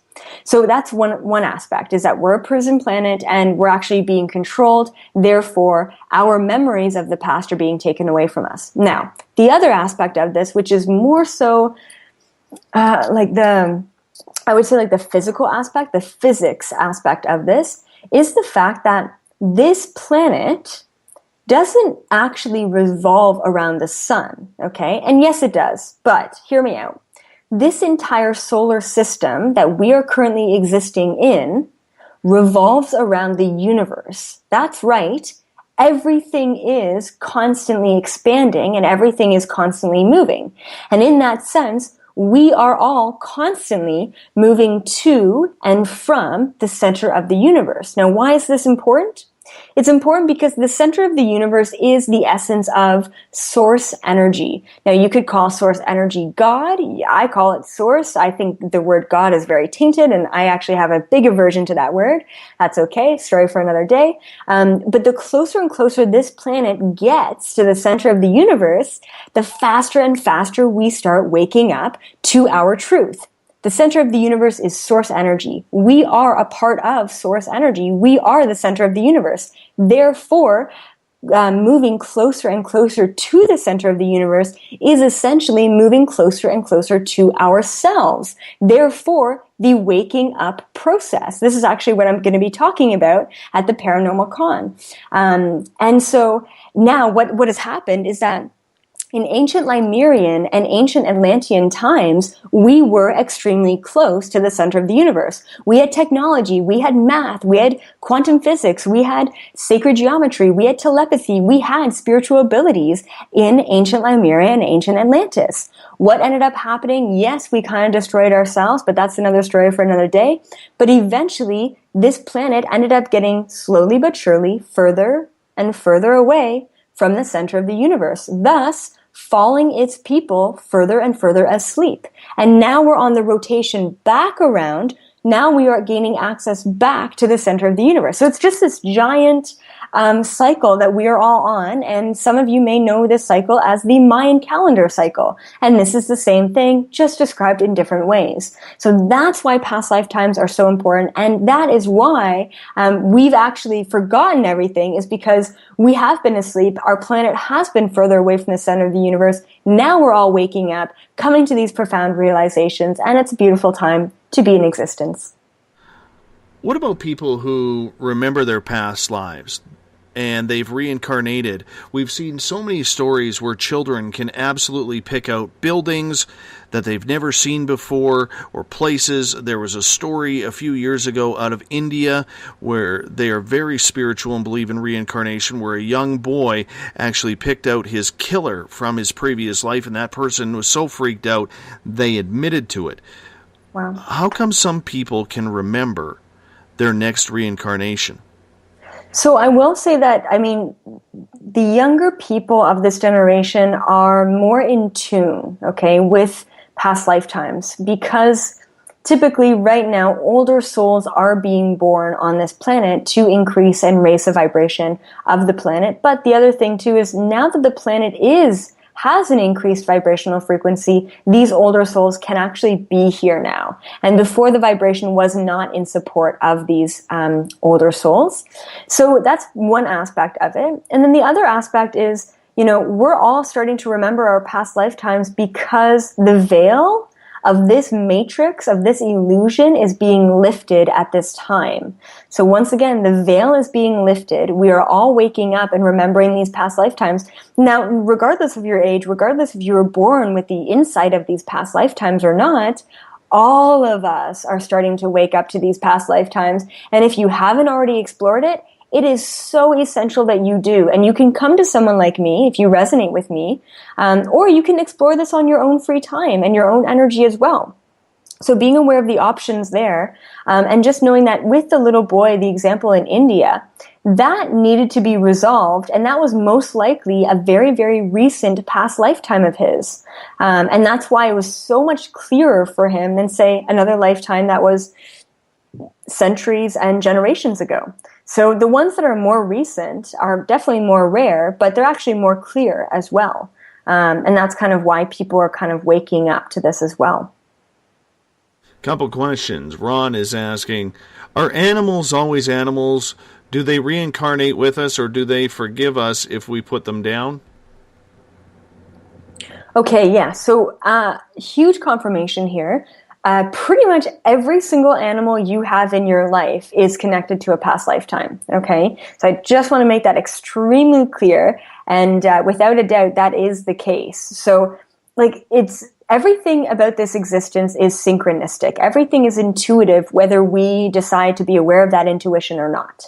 And our animals, the pets, the animals in our life, are really the ones that are supporting us. They are our friends, our companions, the people, the individuals in our life. And they most likely have been people before in your life as well. Now, I have seen animals be other animals in your past lifetime as well, which is pretty cool. Like, I've seen dogs be horses before. I've seen cats be snakes before. So it's been pretty cool.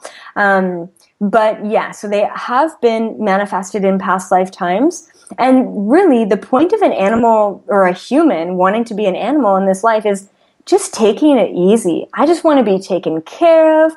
I just want to be pet all the time. I want to be fed. I don't want to have to think about anything. And that's just who I want to be. And I want to be with you in this lifetime. And there's that connection there.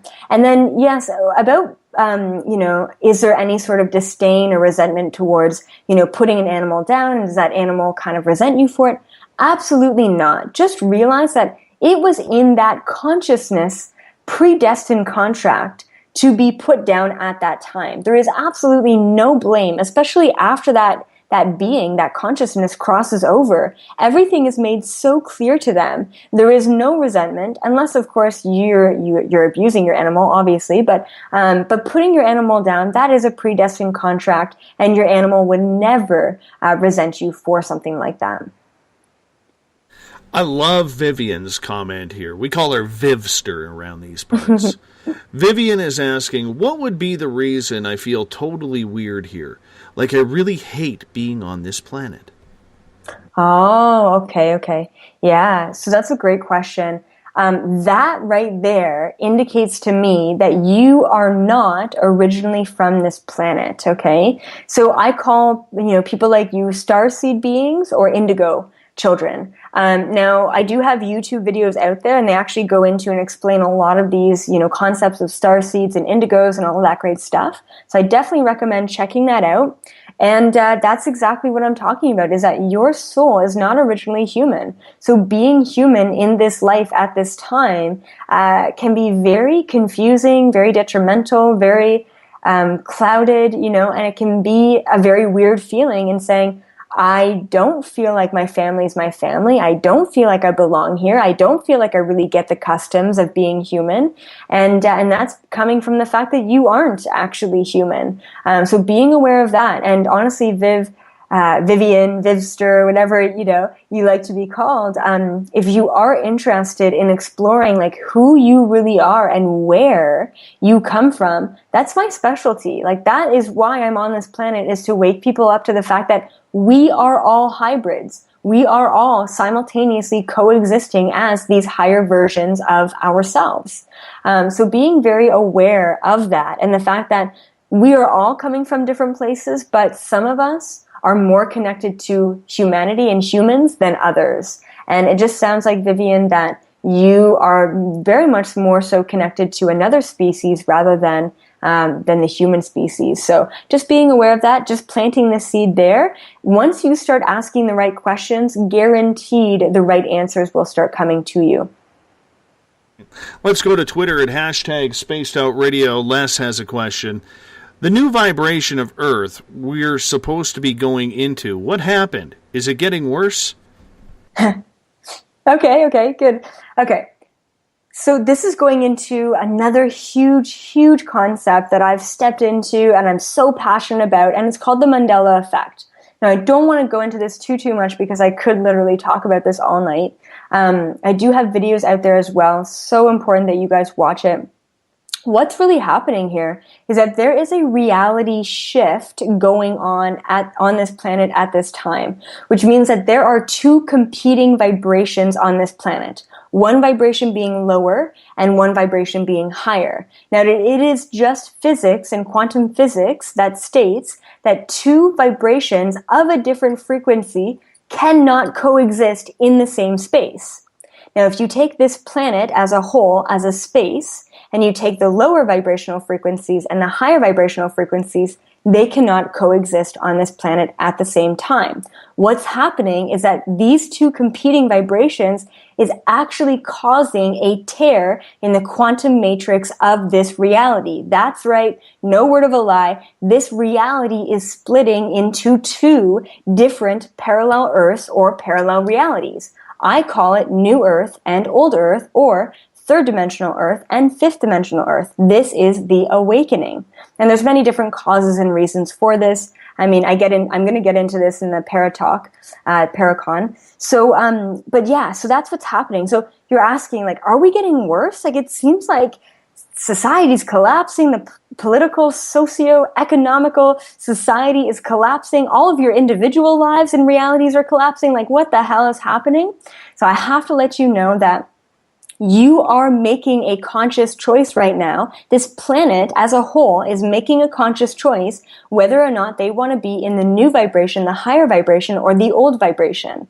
Those of us who are unable to change and shift our energies to reach the higher vibrational frequency are going to get roadblocked after roadblocked. They're going to go into freak accidents, sudden deaths. This is, and I actually call 2017 the year of death.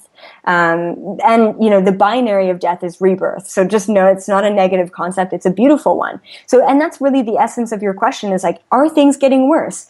Yes, they're getting worse, but they are only getting worse so that society can purge what does not serve us as a whole, what does not serve us as an individual, so that we can start moving forward and stepping up our awakening game. So it's all about a purge, it's all about a release, it's all about getting rid of the old bad stuff. And in order to step into this new energy, we need to release the old.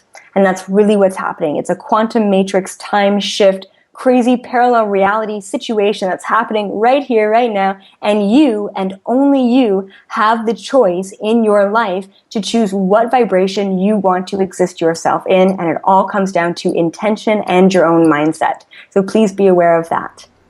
Another question from Vivian. She says, what does it mean when you have a strong feeling like you were homesick for, and she says in brackets, I guess heaven? Oh, okay, great.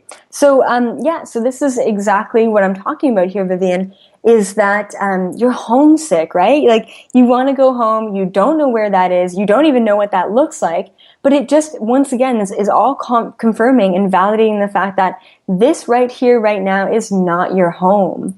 And it's so beautiful. And when you mention heaven, like, I'm not sure if you're religious or what you believe in, but regardless of religion, I believe in angels or angelic beings. And they actually reside on the 8th and 11th dimension. And the energy that I actually saw with you as far as being a part of this interdimensional species comes down to Palladian and angelic energy. And they actually both reside on the same vibrational frequency, both the 8th and 11th dimensions. So just know that if you get any sort of weird synchronicities with 8s or any sort of weird synchronicities with 11s, just know that that is the angels or your spirit guides coming through to let you know that your home is everywhere you go. So no matter if you're existing on this, solitary planet in this momentary existence, your energy is always connected to your true soul family who is always around you at all times. Let's get to Joe's question. Do humans ever incarnate into creatures such as Sasquatch or vice versa?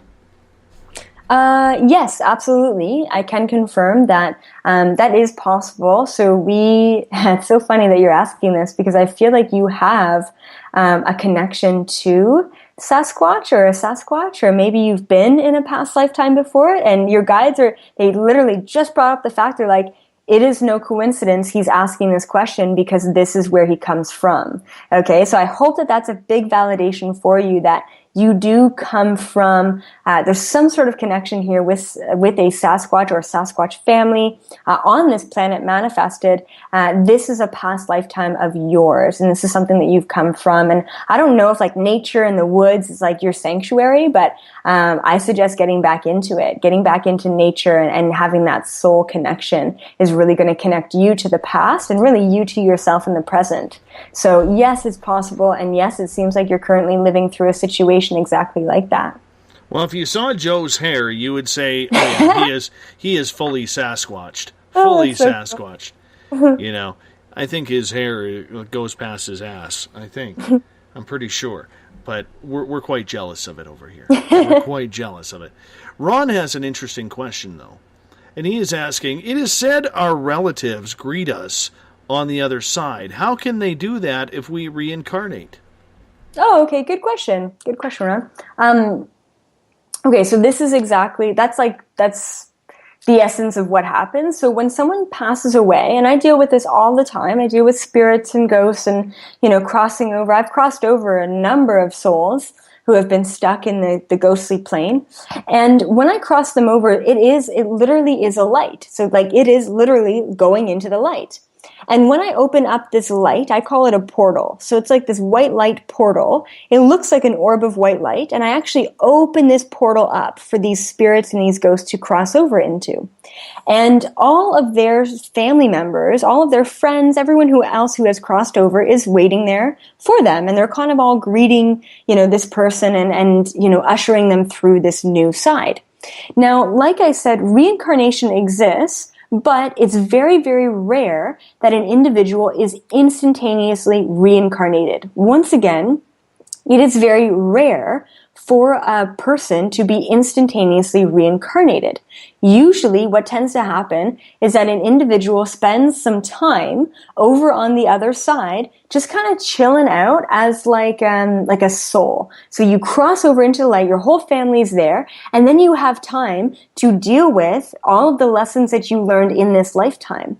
Now, the biggest shocker for me when I was just getting into this stuff when I was a teenager is the fact that we actually learn just as much as consciousness over on the other side as we learn, as much as we learn as humans on this side. So we're actually learning so much, even on the other side, even without a body.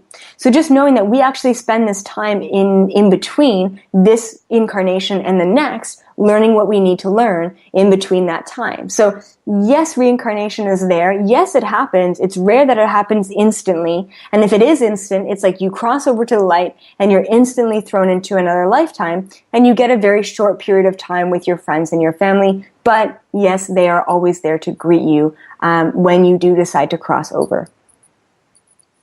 I want to get to another question here. This one comes from Teresa. How do you help people who have completely lost their way, or think they have anyway?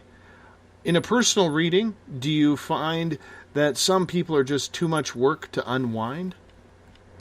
Oh, absolutely not. Now, I will say that, Teresa, when I started my career and really just helping people, I started with past life regressions.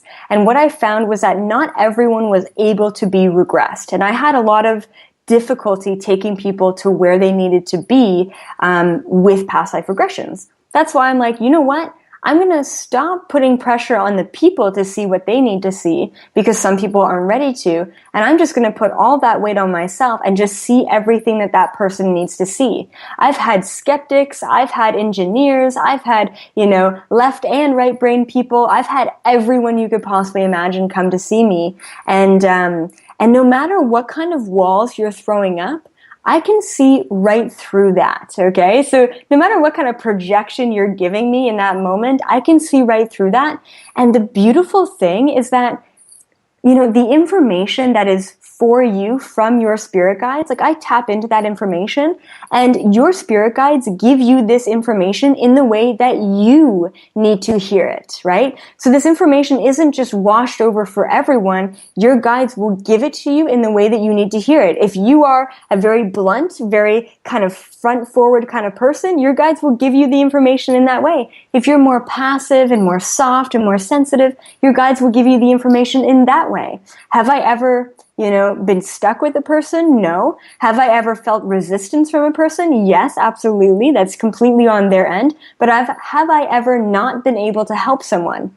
No, actually I haven't, which is so beautiful. And in one level or a not, no matter how deep you want to get, even just surface level, that person is coming to see me for a reason, and absolutely everything that is said in that hour-long session is said for a reason, because that person is ready to hear it. So no matter if they accept the changes within themselves after the session or not, there are changes being made in that moment during that information exchange at a vibrational frequency level. So once again, whether that person wants to accept that change is happening just based on the information that I give that person. Information is liberation.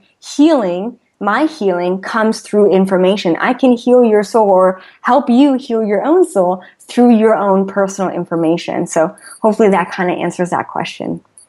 Where does karma come into play with all of this? Karma is the past lifetimes, right? Karma is connecting us to these past lifetimes, which is essentially who we have been in the past.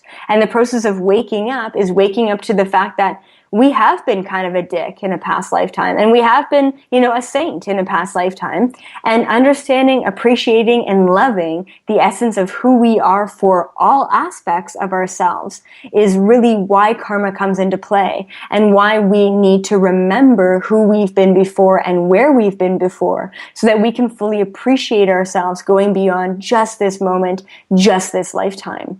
That's really where karma comes into play with all of this. So when you describe karma, can it go both positively and negatively? Absolutely. Karma is both positive and negative. But eventually altogether, like if you were just to look at the whole concept of karma, it is quite negative, because what is karma? It's your energetic baggage from past lifetimes. No one wants karma, you know what I mean? Even the positive stuff. You don't want to be doing something for the fact that you're going to get something back. Like even that concept of positive karma still doesn't really resonate with me. It seems archaic. It seems old. It seems traditional. It seems like we don't need that anymore. If we are intuitive and going with the flow in every single moment, then we no longer need to think about how our present moment affects the future and how our past moment affect the present moment. Timelines don't really exist anymore. So we're getting away from that altogether. Well, I must have pissed someone off in a previous life, man. Must have pissed someone off, because I'm the type of guy who literally will take 6 steps forward but kick get kicked about 25 steps back each time. Yeah. And I'm going to tell you, it's getting annoying. I'm not going to lie. It is getting very, very annoying. When it comes to karma, we see so many people who continually have this black cloud hovering over top of them. They're good people. They're honest, hard-working people for the most part. Maybe they get into a little bit too much of the social media drama or just drama of everyday life. But they don't deserve this continual black cloud. I have a buddy like this that, I mean, it's always, when it rains, it is always a full-on thunderstorm above him. How do you correct that sort of damage where you end up getting so used to the negativity or that black cloud that you just could never see the white light on the other side? Right, and this is where actually the concept of change really comes into play. In order to break past life karma, what we need to do is stop living in the past, right? We need to change ourselves. We need to change the decisions that we're making. Like, say, for example, every time I get into a negative situation, it always starts at the bar. Well, what are you doing? You're attracting these situations because you're drinking, because you're in a lower vibrational place, and, you're repeating the same pattern by going to the same place night after night. So being aware of what you're doing in your life and how these situations get drawn and attracted to you, and what you're repeating in order for those situations to be drawn and attracted to you, and really just change the way that you live your life. Now, the second concept to change the karma of past lifetimes is awareness, right? We can't actually change anything that we're not aware of. So the second that we start looking at our lives and saying, you know what, this life that I'm living right now, it's not really serving me in this present moment. So I have to change something. But we need to bring the awareness to what is not serving us in order to change whatever that is. So it's just really important to bring awareness to every single moment and every decision, and to change every moment and every decision to live the best and the highest of our capacity. And, to the people out there who have this black cloud, yes, you have to get into a past life regression or come to someone like me and figure these past lifetimes out, because most likely these situations that repeat themselves are coming from past lifetimes. But at the same time, the other half of this is that you are perpetuating these situations and this black cloud that's in your life, because I truly believe that we are all the creators of our own reality. So in that way, we are manifesting and creating and perpetuating and projecting all of these situations that come into our lives. Now we have to ask why. Why are we creating these situations? What do I need to learn? And what am I not learning? And why does this keep happening? So once again, bringing the awareness will bring about the change, and the change will break the karma from the past lifetimes, will allow us to move forward without this black cloud anymore. It sounds so simple to do, yet a lot of people struggle with that. They don't have the faith, they don't have the energy, nor the desire to do so. I mean, it all comes down to you, right? You are the one and only true creator and influencer of your own reality. It is not any sort of external force. So it's like, if you, like, the number one thing that I see is that people are ignorantly blissful. And what I mean by that is that a lot of people think that they're happy, and they're not fucking happy. Sorry to say, but like, they're just not. And the first step into changing anything about your life is asking yourself, truly asking yourself, am I happy? And what does happiness look like to you? And if you're not living the happiest life that you can live, then change it. And if you don't have the energy or the time or the intention or the really what it comes down to, the self-love to change things in your life, then that's when you start perpetuating these things that don't serve you.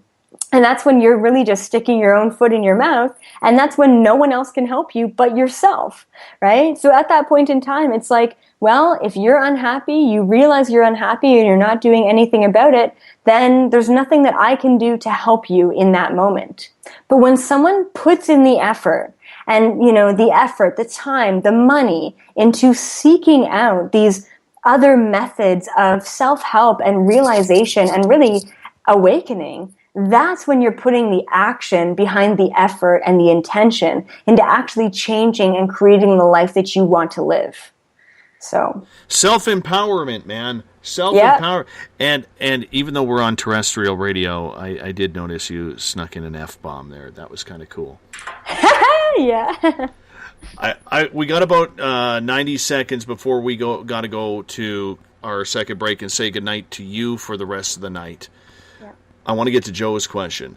What's the story with people in this life that are so filled with hate that all they want to do is kill and maim other people? Okay. So, I mean, in this reality on this planet, we've got the light and the dark. This planet, this reality exists on binaries. It exists on the light and the dark. So just know that all we have to do is have compassion over these people. They are much worse off than we are. So, you know, as light as we can be, there is also the opposite, which is the darkness, the dark energy. And actually, I'm hearing the words coming through very clearly. We reap what we sow. This is not a phrase that I typically use, but the guides are just bringing this up and pretty much saying, like, these people have what's coming to them, and eventually they're going to have to deal with the decisions that they've made, either in this incarnation or the next, or in that place in between incarnations. So just knowing, yes, the light and the dark all exist together, and those people are just learning a huge lesson. And to be honest, we have to have compassion for those people because we've all been there ourselves. Elizabeth April, you will next be on this show on the 4th of July. Ooh, very nice. Exactly. Hopefully, from your Toronto suite, you'll be able to see across Lake Ontario to see the fireworks happening in Buffalo. However, you don't know if it's actually gunshots or fireworks at that time, right? But I want to say thank you so much for coming on tonight. It's been an absolute pleasure to have you on the show. Please give everybody your website once again. Yeah, absolutely. So definitely check out my YouTube series. It's just Elizabeth April on YouTube. I've got, I think 60 videos now, which is awesome. And then check out my website if you are looking for a full session with me. You can do that, just ElizabethApril.com, and you can book a session from there and Skype session internationally. So no matter where you are, the information is the same. And thank you, as always, Dave, for having me on the radio. No problem, and we will see you on July 6th. I'll get you to stick around for just a moment because I got to chat with you. But when we go to break here, I want you to make sure you check out Spaced Out Radio's website. Go to our store. Check out what we're doing at the Caribou Paracon. VIP tickets are on sale right now for 10% off. Doesn't sound like much, but it is a good savings until July 31st. We want to see all of you at the Caribou Paracon at 108 Mile Ranch, British Columbia. And, of course, I'm going to be there. Elizabeth April's going to be there. Coming up next in hour number 3, we're shifting Elizabeth's, as Elizabeth Anglin from Cosmic Passport will be with us to talk about why she hates the paranormal. You're listening to Spaced Out Radio. I'm your host, Dave Scott. We'll be back for hour number 3 right after this. Looking for a great weekend getaway this fall? Hi there, this is Dave Scott. Come on up to the heart of British Columbia for the first annual Spaced Out Radio Caribou Paracon, being held at the Spruce Hills Spa and Resort in 108 Mile Ranch, British Columbia. Speakers from all over North America are coming to discuss Bigfoot, UFOs, ghosts, and intuitiveness for the 3-day event, September 29th to October 1st. For more information, go to spacedoutradio.com and click on the Caribou Paracon banner and book your tickets today. Come to BC, where the paranormal is waiting for you. The SOR Sightlines is a place for you to find answers to your strange experiences. Hi there, this is Mike Schmidt.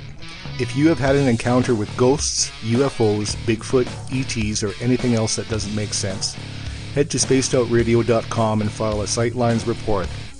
All information you give is 100% confidential, and I will personally help you find the answers you need. SOR Sightlines, your answers are a click away. Have you got your Cosmic Passport? If you need one, tune in to Cosmic Passport on Spaced Out Weekend.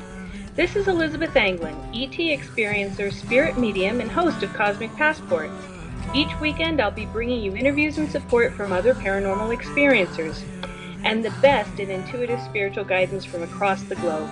It's all happening starting at 9 p.m. Pacific Time, midnight Eastern, on spacedoutradio.com.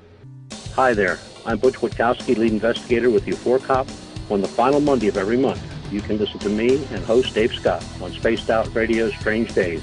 We're going to get to the heart of the matter when it comes to what's happening out there. People are seeing and experiencing things from ET contact to Bigfoot, and I want to hear about it. Your experiences are what we investigators need to help solve these unknown mysteries.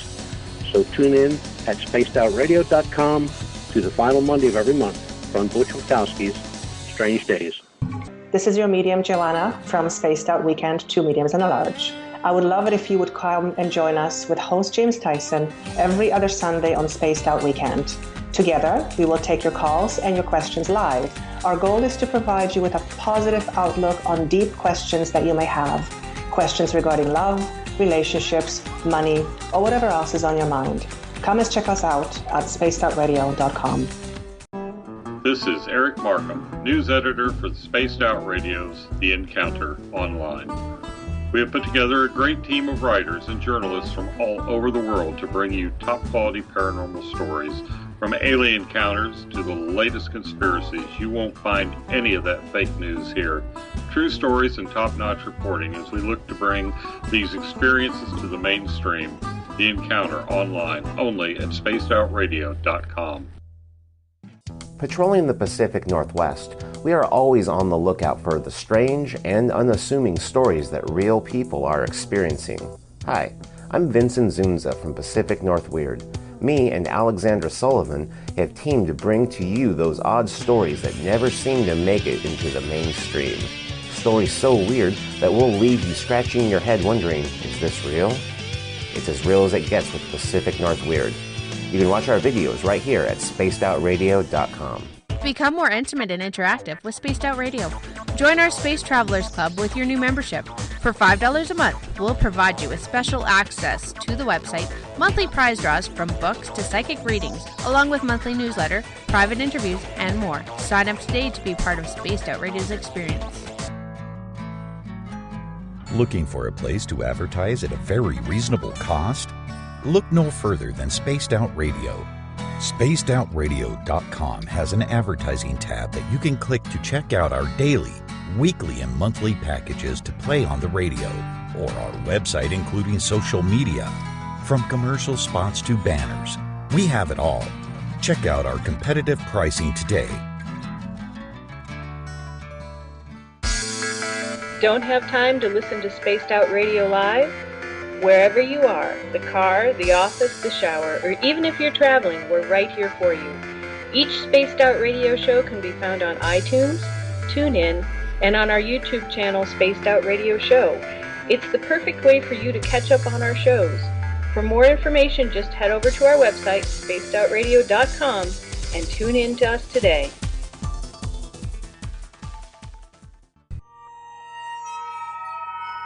You hear footsteps in the empty room above you. A rocking chair begins rocking by itself. Don't be afraid of the things that go bump in the night. Reach for Spirit Storybox, the iPhone app the Huffington Post UK called the only ghost hunting app you will ever need. Spirit Storybox. The spirits are telling their stories. Are you listening? Strange creatures lurking in the night, the sounds of wood knocking in the forest, odd happenings right out of a fictional world. These are the reports I love.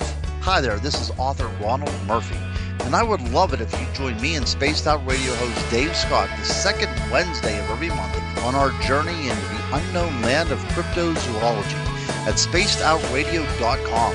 From Mothman to Frogman and everything in between. Hey, they don't call me the crypto guru for nothing. Did you know that Spaced Out Radio runs 7 days a week? Hi, it's James Tyson from Spaced Out Weekend. Every Saturday and Sunday night, starting at 9 p.m. Pacific, midnight Eastern, you can join me and my guests for some great chatter about what's going on out in the universe, or even in that dark part of the basement you really don't want to go back into. Well, let's find the answers to your experiences together. So come on up to Uncle Jimbo's cabin on the weekend. For more information, look us up at spacedoutradio.com. The views and opinions expressed by tonight's guest and topic of discussion do not necessarily represent the official policy or position of Spaced Out Radio, Spaced Out Weekend, Spaced Out Radio Limited, its hosts, syndicated carriers, or anyone associated with this broadcast. You're listening to Spaced Out Radio with Dave Scott. Follow Dave on Twitter at Spaced Out Radio and hashtag Spaced Out Radio, and on Facebook, Spaced Out Radio Show. Now, back to the program. Welcome back to the final hour of Spaced Out Radio tonight. I am your host, Dave Scott. Good to have you with us. Tomorrow night on the program, we discuss Morgellons disease. This is a strange disease affecting a lot of people. However, the medical community refuses to acknowledge its existence.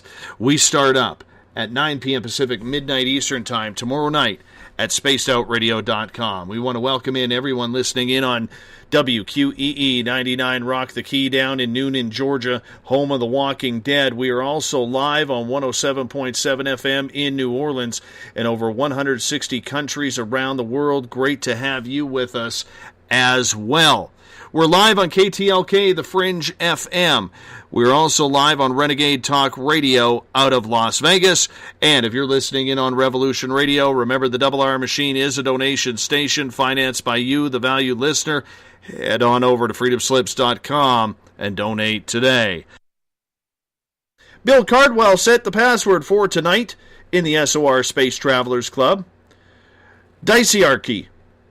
Dicearchy is your password. I think I got it right this time. Dicearchy. Use it wisely, Space Travelers, because Bill sets the password each and every night right here on the mighty SOR. You can follow us all over social media on Twitter at Spaced Out Radio.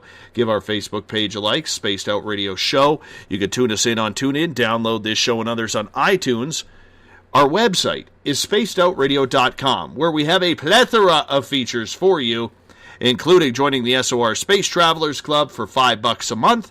You can head to our store, pick up a t-shirt, a poster, stickers, and you can also buy your VIP tickets right now for the first annual Spaced Out Radio Caribou Paracon in 108 Mile Ranch, British Columbia, right here in the heart of central BC, September 29th to October 1st, up until July 31st. You can get a 10% discount on your VIP passes. It's going to be a great weekend indeed. Elizabeth April's going to be there, along with our guest with hour number 3. Elizabeth Anglin will be coming up from New Mexico. She's going to be hanging out with us, going to be a speaker as well at the event. Elizabeth, how are you? I'm well. How are you? Good. You know what? I get excited when you come on the air with me because you used to do a monthly feature here until you joined the weekends to restart Cosmic Passport. I miss you. I miss chatting with you. Oh, no. We had some good talks. We sure did.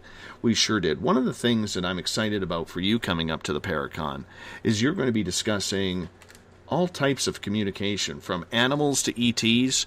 How fun is that going to be?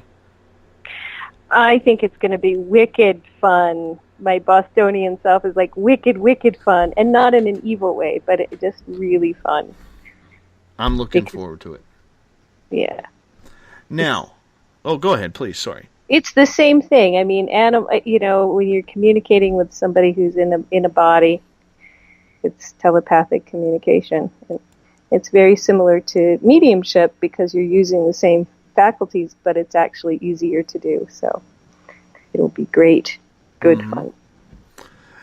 One of the reasons why I wanted to bring you on for hour number 3 is you had me laughing on Saturday during Cosmic Passport because your topic was why you hate the paranormal. And as weird as that topic can be, considering we all talk paranormal radio around here, and even on your show you do, I got to admit, I had a good laugh because my speech that I will be writing for the Forest Moon Paracon, coming the week before ours in Concrete, Washington, is on why I hate the paranormal. So I had a good laugh at that, and, we had an open hour open up, and I thought, you know what? I want to bring you on to talk about this. So, Elizabeth, fill me in. You're surrounded by the paranormal on a daily basis. You're a psychic medium. You're an ET contactee. You're a Bigfoot contactee. You're every sort of contactee. Why do you hate the paranormal? Because it's crazy. Because it doesn't give you, it's a trickster. It doesn't give you any good answers. If you get involved with it, it is a rabbit hole that goes to places with still no good answers. There isn't any support for it. There's,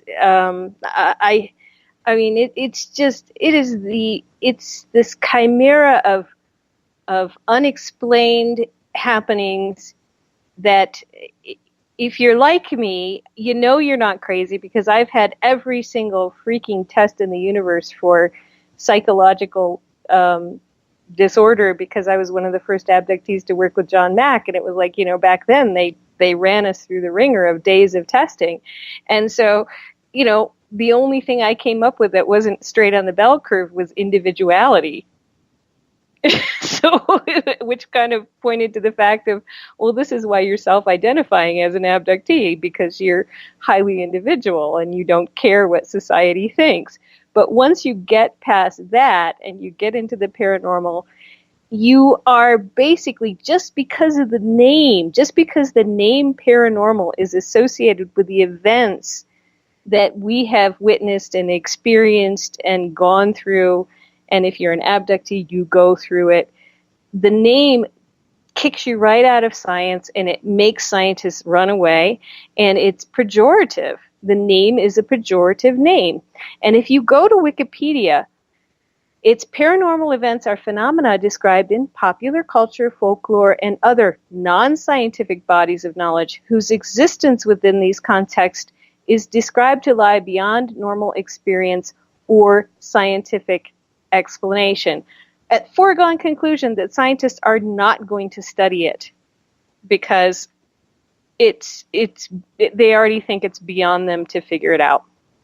So, and then they go on to say a paranormal phenomena is different from hypothetical concepts such as dark matter and dark energy, because unlike paranormal phenomena, these hypothetical concepts are based on empirical observation and experimental data gained through the scientific method. Well, you know what?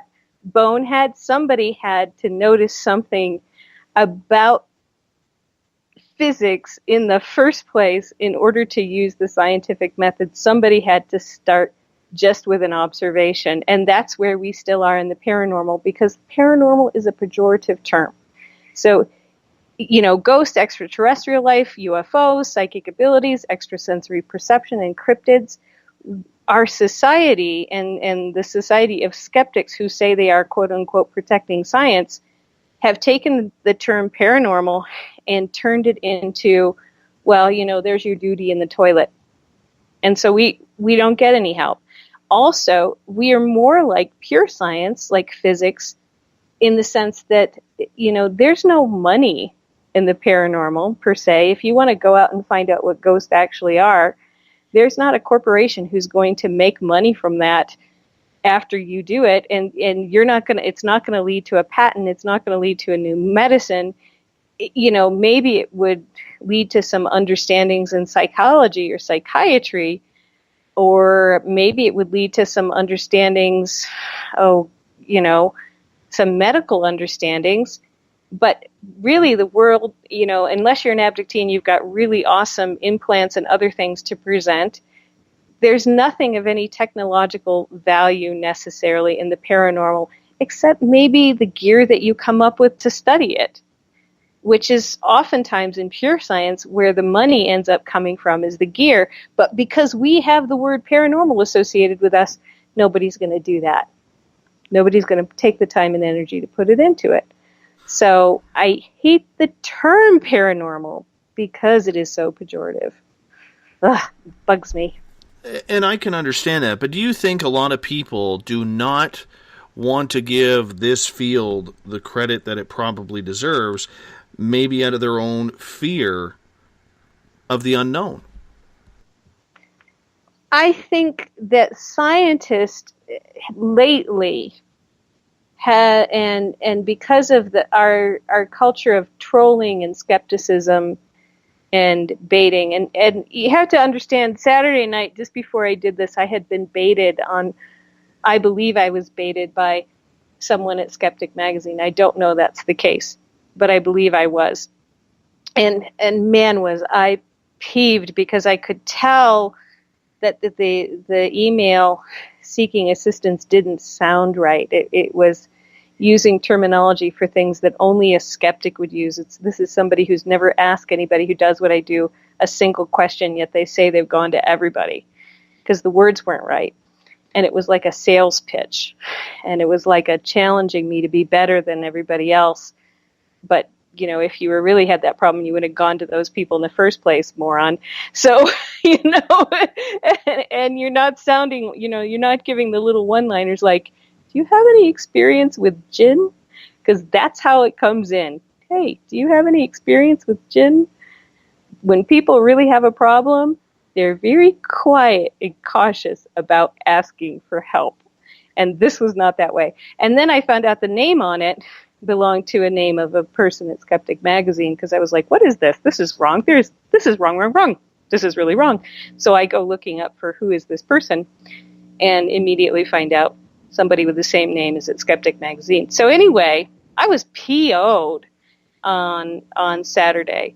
And where was I going with that thought? So, I was quite animated about not liking the paranormal on Saturday.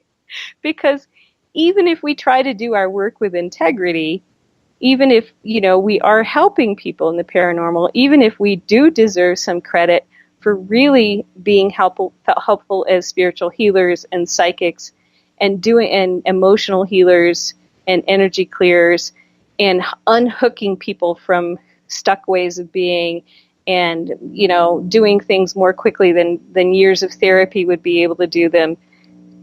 Even though we would get that, I get that sort of anecdotal response from my clients, it takes one baiting skeptic from Skeptic Magazine to depress my income for a year if he writes about me.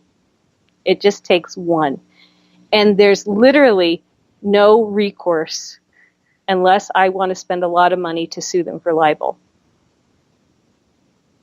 And, it's annoying because they're out there, they're not scientists, they have BA degrees, they have degrees in English and psychology, they don't have BSs, although they're full of BS, and all they have to do is print something from their own point of view and say that it is scientific and therefore is factual when it's BS, and boom, there we go. We are discredited.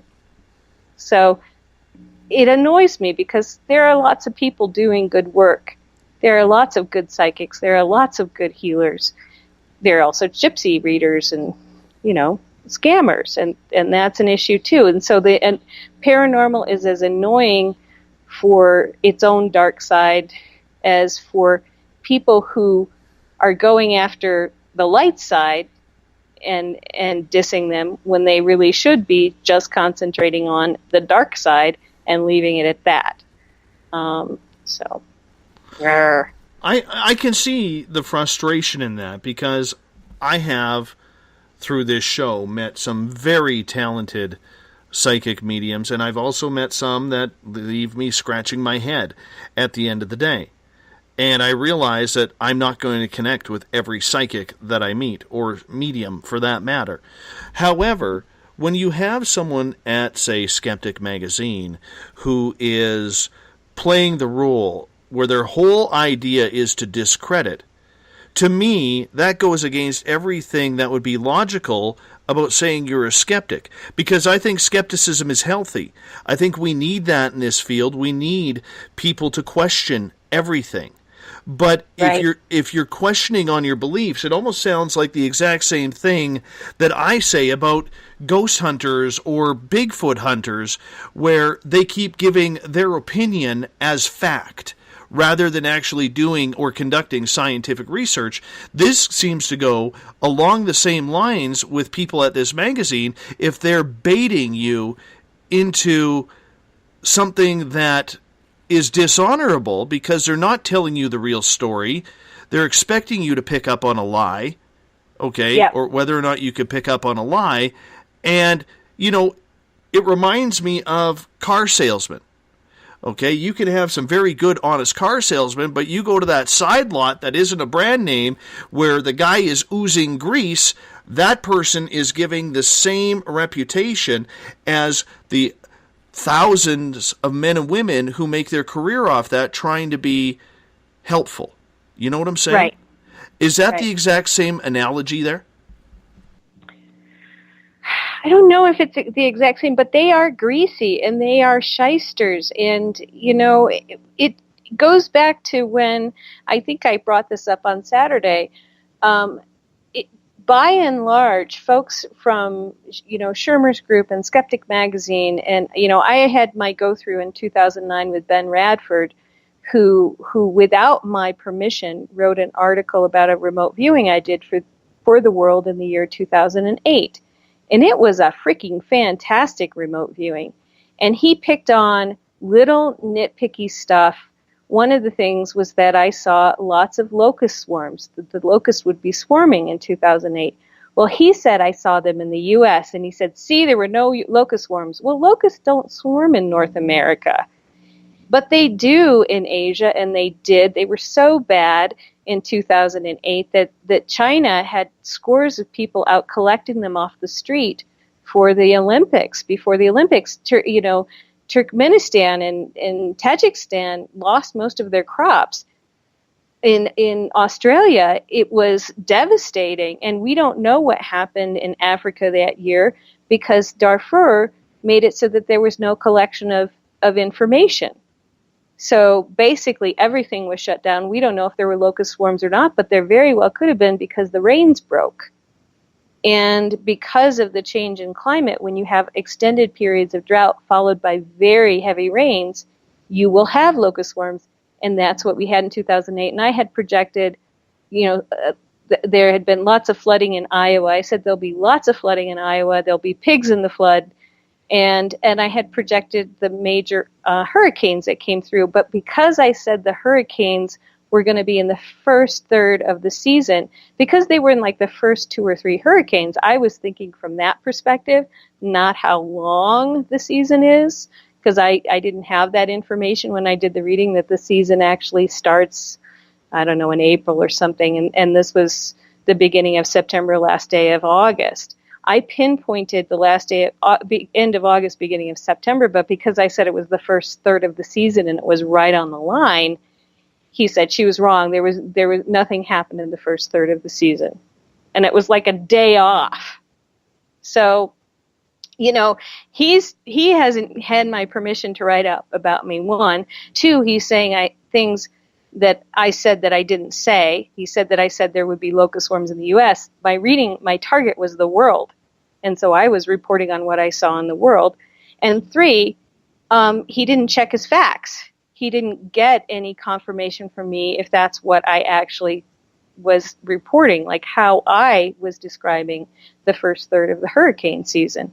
And that went out globally, and I got hate mail, and it depressed my income. And literally the only thing I was able to do was write to his editor, who didn't write me back, but I noticed that he didn't bait psychics after that because I threatened them.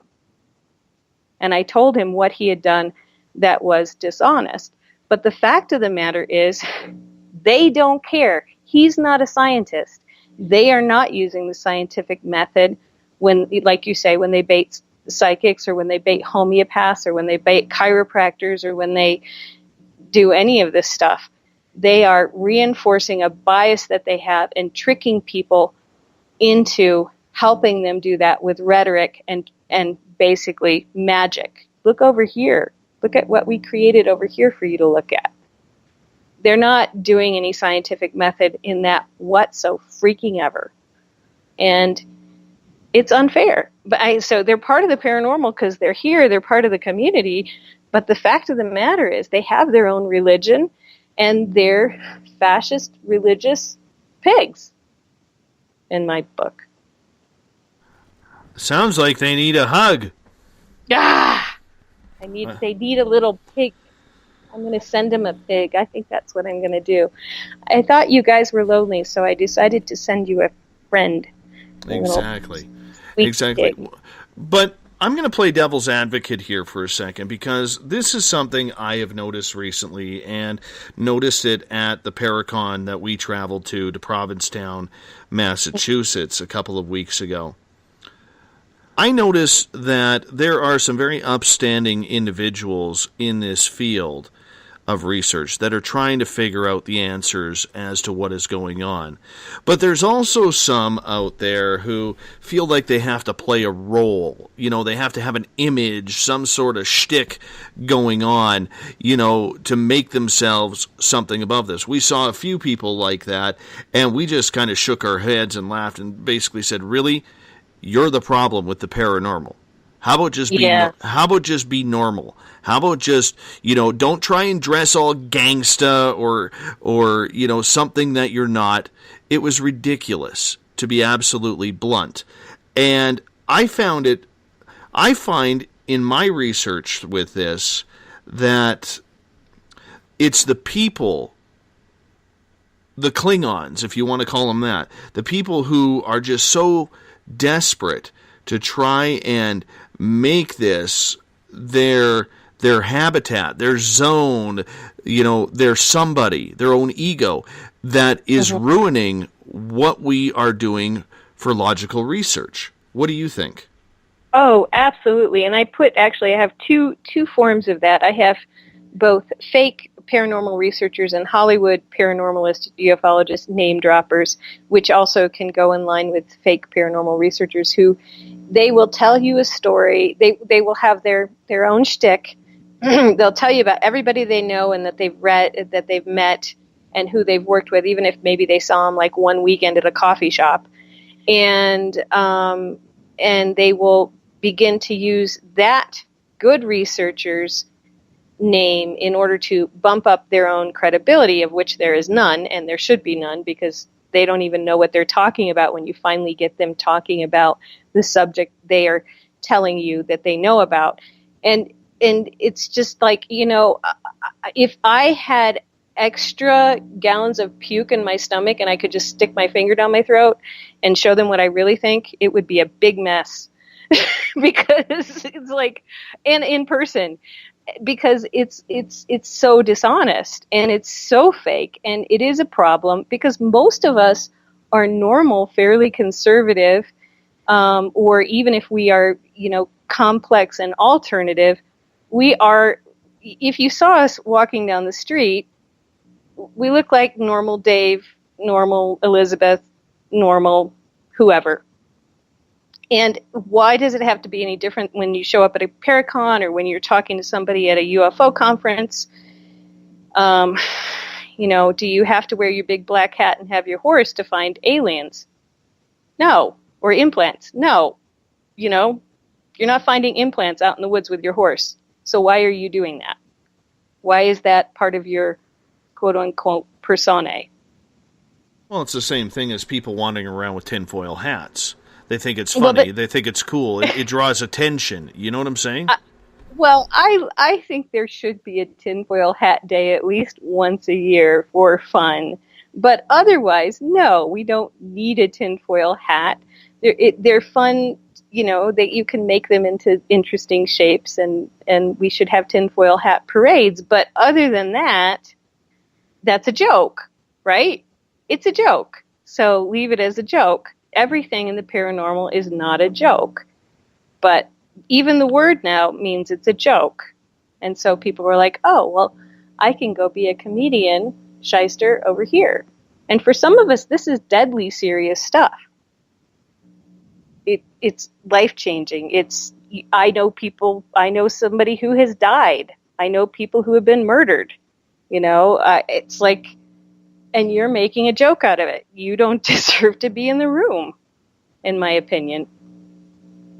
How do we bring that to the forefront? How do we make the paranormal less of a joke and more of a serious side of research? Is it too far gone because of the characters that are in there, what television has done, or is this something that is still on the budding edge of, or are we at the start of the edge of some very important research? I think that we are at the start of a new era of truth-telling. I think that some of the people who ran away after the damage that the skeptics did in the mid to late 90s, that took the abductees and the experiencers out of the equations, I think that damage has been ameliorated somewhat by the prevalence of stories in the media that are more friendly to experiencers. But I don't think that we've gotten back to a place where we are going to see academic researchers yet, unless people want to start going to school and telling, their sociology and their psych and their biology and other professors that they want to study something to do with the paranormal. Whether they're folklorist or literature or whatever, that they want to get their PhD on doing a project on something in the paranormal. And we're not going to see that until people really start doing that. But I think what we're doing on Spaced Out Radio is we're getting an opportunity to get information out there that connects with people who are not able to have other connections with experiencers. And I think that's going to snowball into something bigger and more significant. Do you think, though, that with the information that is out there, we've seen a popular rise, more so in television than on radio, and I'm saying terrestrial radio, when it comes to paranormal viewership, or paranormal media, if we call it that way. Why do you think, or what type of reaction do you think, or opinion, that paranormal television has given the research community? Well, some of the shows were very good. Now, I'm not watching much TV lately. I'm a Netflix, Last Kingdom, Viking, Star Trek person. So I literally went through a period of about 5 years of watching the paranormal shows because I was up in a mountain by myself. And, some were very good. And then you had others that were, it's just your really low class, low quality idea for a show where you can get non-actors and not pay them as much as you would have to pay writers and actors and skilled Hollywood labor. And so I think that the good shows did good things and the bad shows did bad things. And then you had people sort of separating themselves out in the real world in terms of which shows they watched. And so some people went out and did bad things, and some people were like, yeah, okay, I'm a professional and I had this experience, and you know what, I think I feel comfortable talking with other people about it.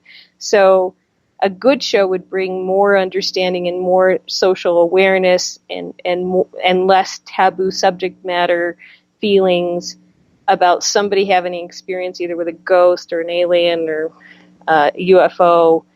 And a bad show would bring out people who were just like the people on the bad show, who were mostly just bad actors. So, and a lot of people in the paranormal from those bad shows, the sort of LCD, bad least common denominator folk, thought that, it gave them something to do. It gives them something to do that they think that they can still, you can still, because you're a character, get on one of these shows and make a name for yourself.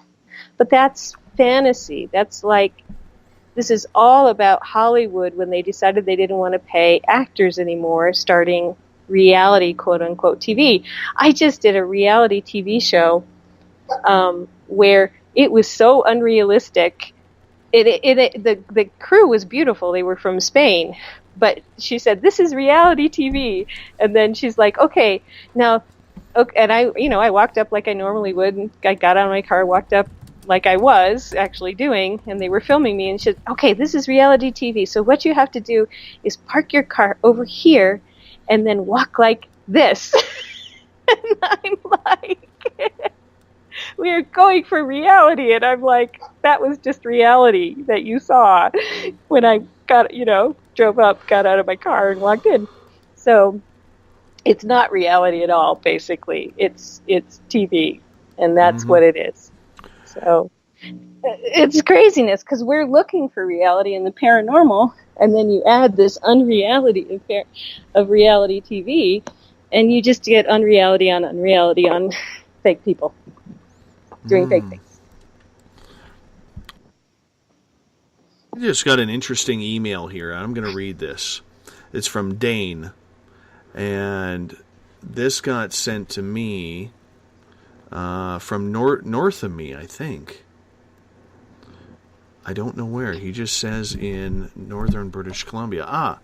He goes, this is off topic, but I want to read this, and I'm reading this for the first time.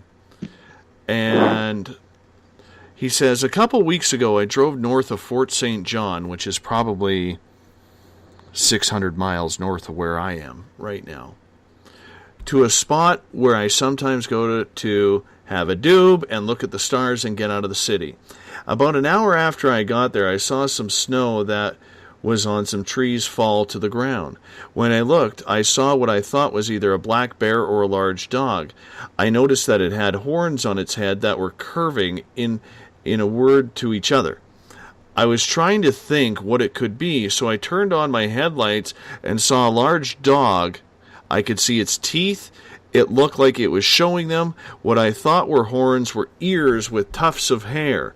It began making a gurgling noise. At this point, I wanted to leave, and I felt very worried.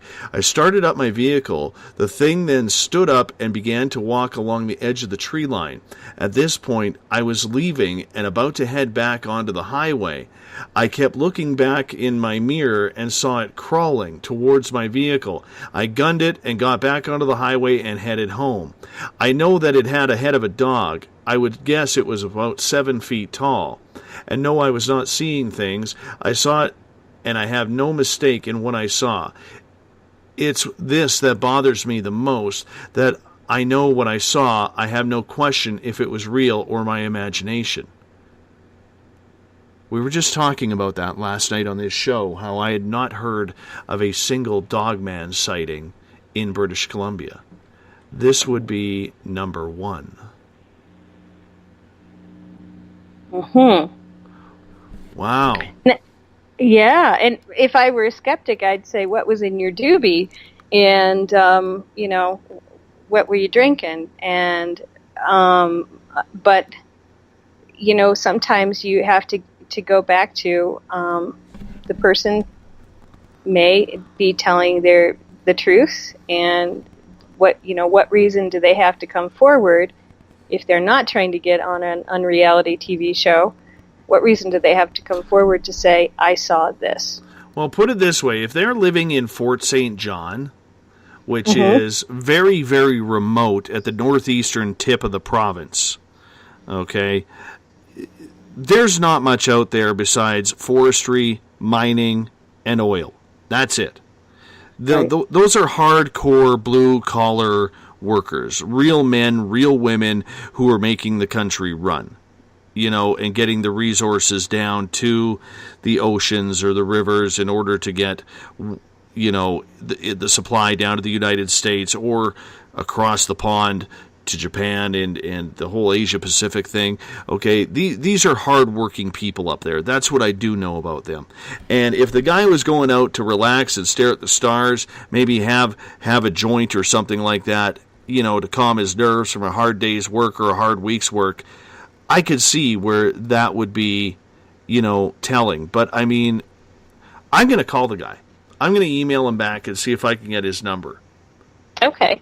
Yeah, because, the other thing you have to think about is now that he has seen what he has seen, I would be looking over my shoulder. That's what happened when I had my first aliens in my face experience in my house.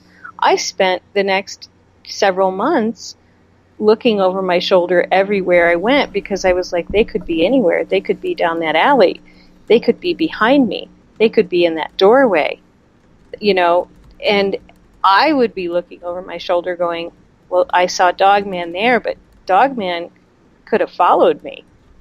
And who knows what Dogman wants. Maybe Dogman wants a big meaty meal. So, I'd call him because you want to find out if he's okay. If he's doing all right with what he saw and his feelings of safety and okayness in the world.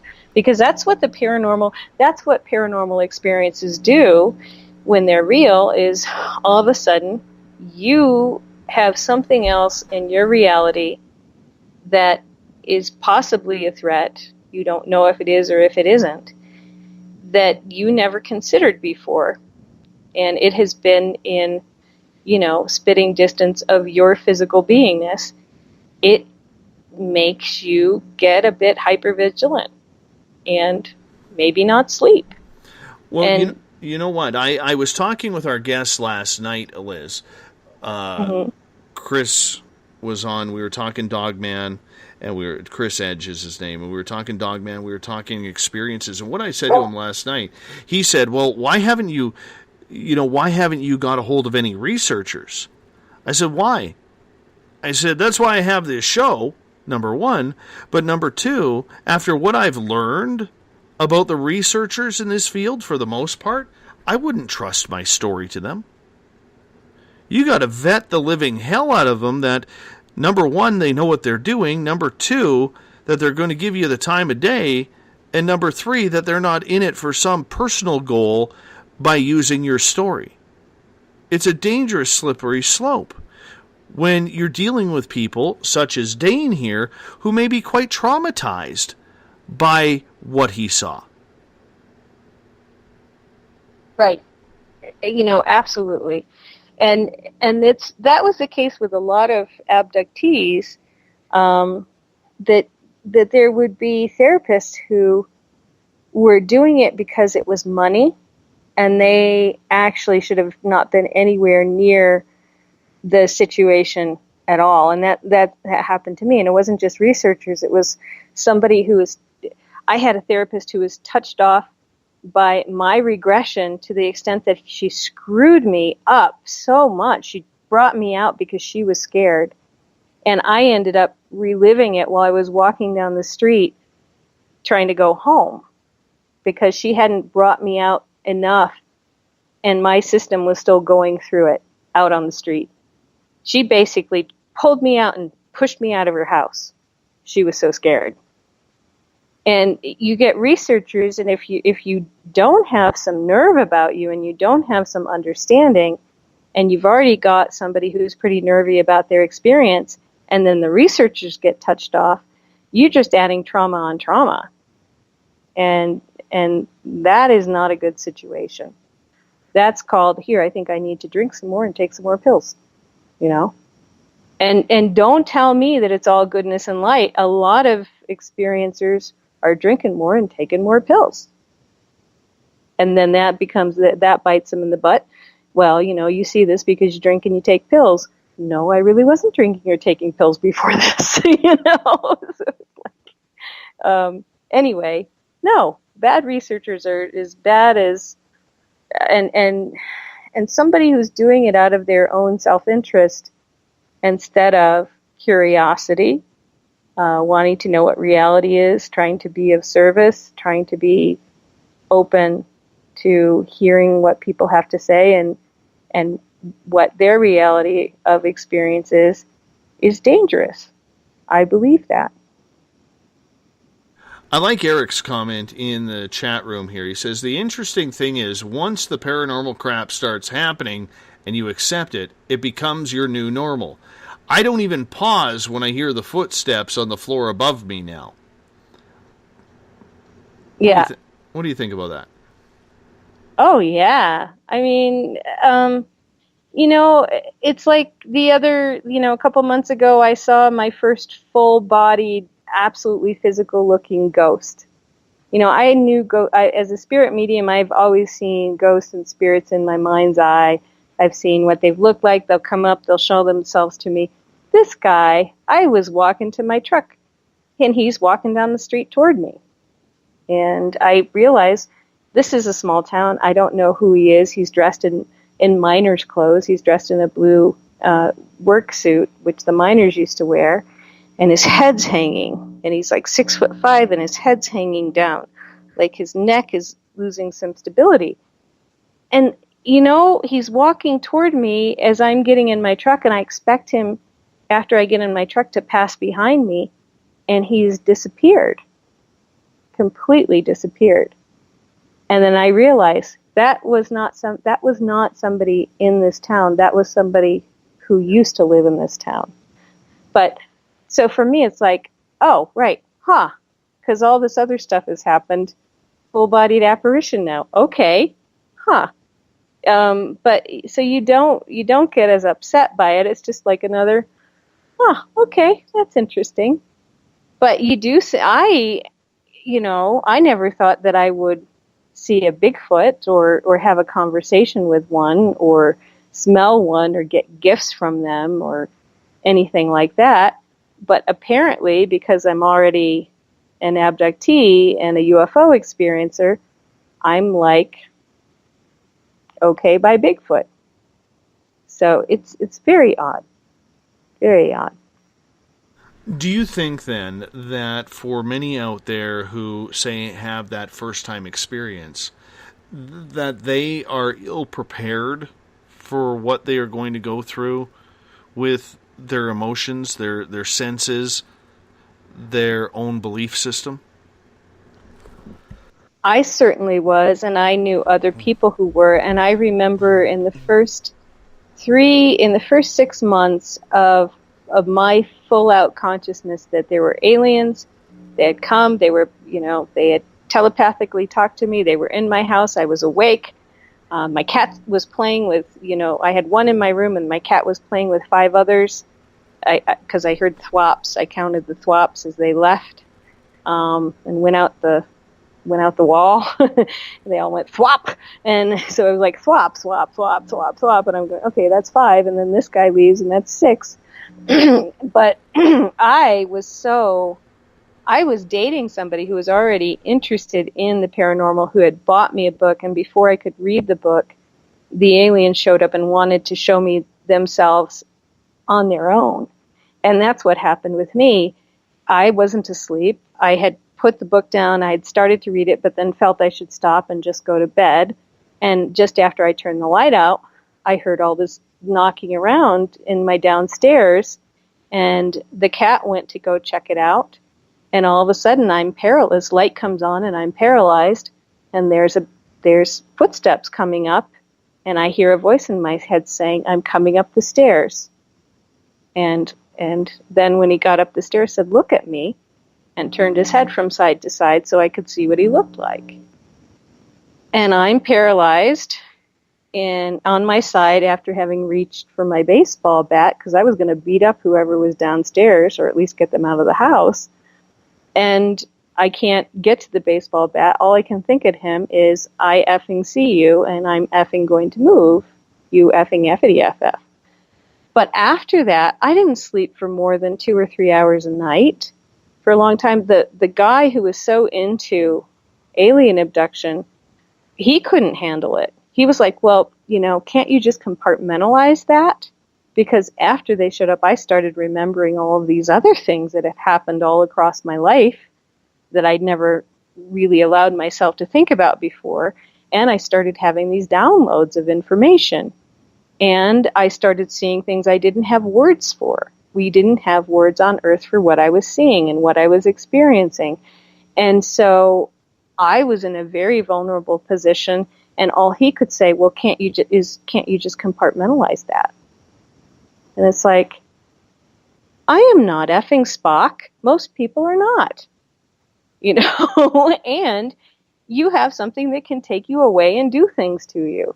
So, this was back before there was a lot of research, a lot of people were out. There was this whole idea of, contact is a thing, and it's all love and light. And my dad was the most helpful in that he was saying, look, they take you, they bring you back, they don't hurt you. Life goes on. They don't intend to hurt you. Whenever they take you, they bring you back. But I knew about a kid who they took and they made a mistake with, and they brought him back dead. So I was terrified because I knew that the hole in his head was from them taking him, making a mistake, and bringing him back dead. So my whole thing was, they're going to make a mistake with me and bring me back dead. You're going to freak out at that point. I did. If you get into somebody with a religious belief system saying that they're all demons, that's 10,000 times worse, in my opinion. Yes, I work with one of them. Yeah, you work with one of them. Well, I'll tell you what, I was a born-again Christian when I had my first experience. I sang so many spirituals, and I invoked the name of Christ, and then I had my own personal conversation with Christ. And you know what Christ said? Christ said, you came into this life to learn from other beings and other people. This is your learning experience. Have at it. I'll be here for you if you need me. And he was, but he didn't make them go away. And those, there may be demons posing as aliens. I'm sure if you invoke the name of Christ, the demons posing as aliens will go away. But the ones who are actually aliens, I'm not going anywhere. And it doesn't matter how strong your faith is or what your personal relationship is. What kind of alien walked up your stairs? A little blue one. And they're very good at immobilizing people, and so they're often used in the transport of people. And they're often used for the medical procedures and the gynecological procedures or taking babies. Because, we women are mama bears, and when somebody's going to come take a baby out of us, we're going to fight. Mm-hmm. And so there'll be a whole slew of little blue ones around who are basically good at making you physically paralyzed. And they also do mind control. They do very funny mind control tricks. They will mimic what you're thinking at them. So if you call one an F face, he'll show you your gynae parts as his face. It's very fun. Oh, that's nice. That's a pleasant thought. I remember the one time where I had just gotten to bed. This is before I started Spaced Out Radio, I believe. I forget the timeline here, and I do apologize. But I remember I went to bed at about 1:30 in the morning after sitting in my computer room, researching everything, trying to figure out what I was going through, and I snuggled up to the missus, and within a couple minutes of being asleep, shall we say, or on the way to sleep, every hair on my body stood up and I woke right up. And I knew there was an ET presence in my house. And I remember grabbing the baseball bat by my bed, and I walked to the doorway, and I looked down the hall towards my kitchen, and just to the right of that would be where my recliner was, where I would go sit and watch the hockey games. And I couldn't see where my recliner was, but the feeling that I got was he was standing there just out of my sight line.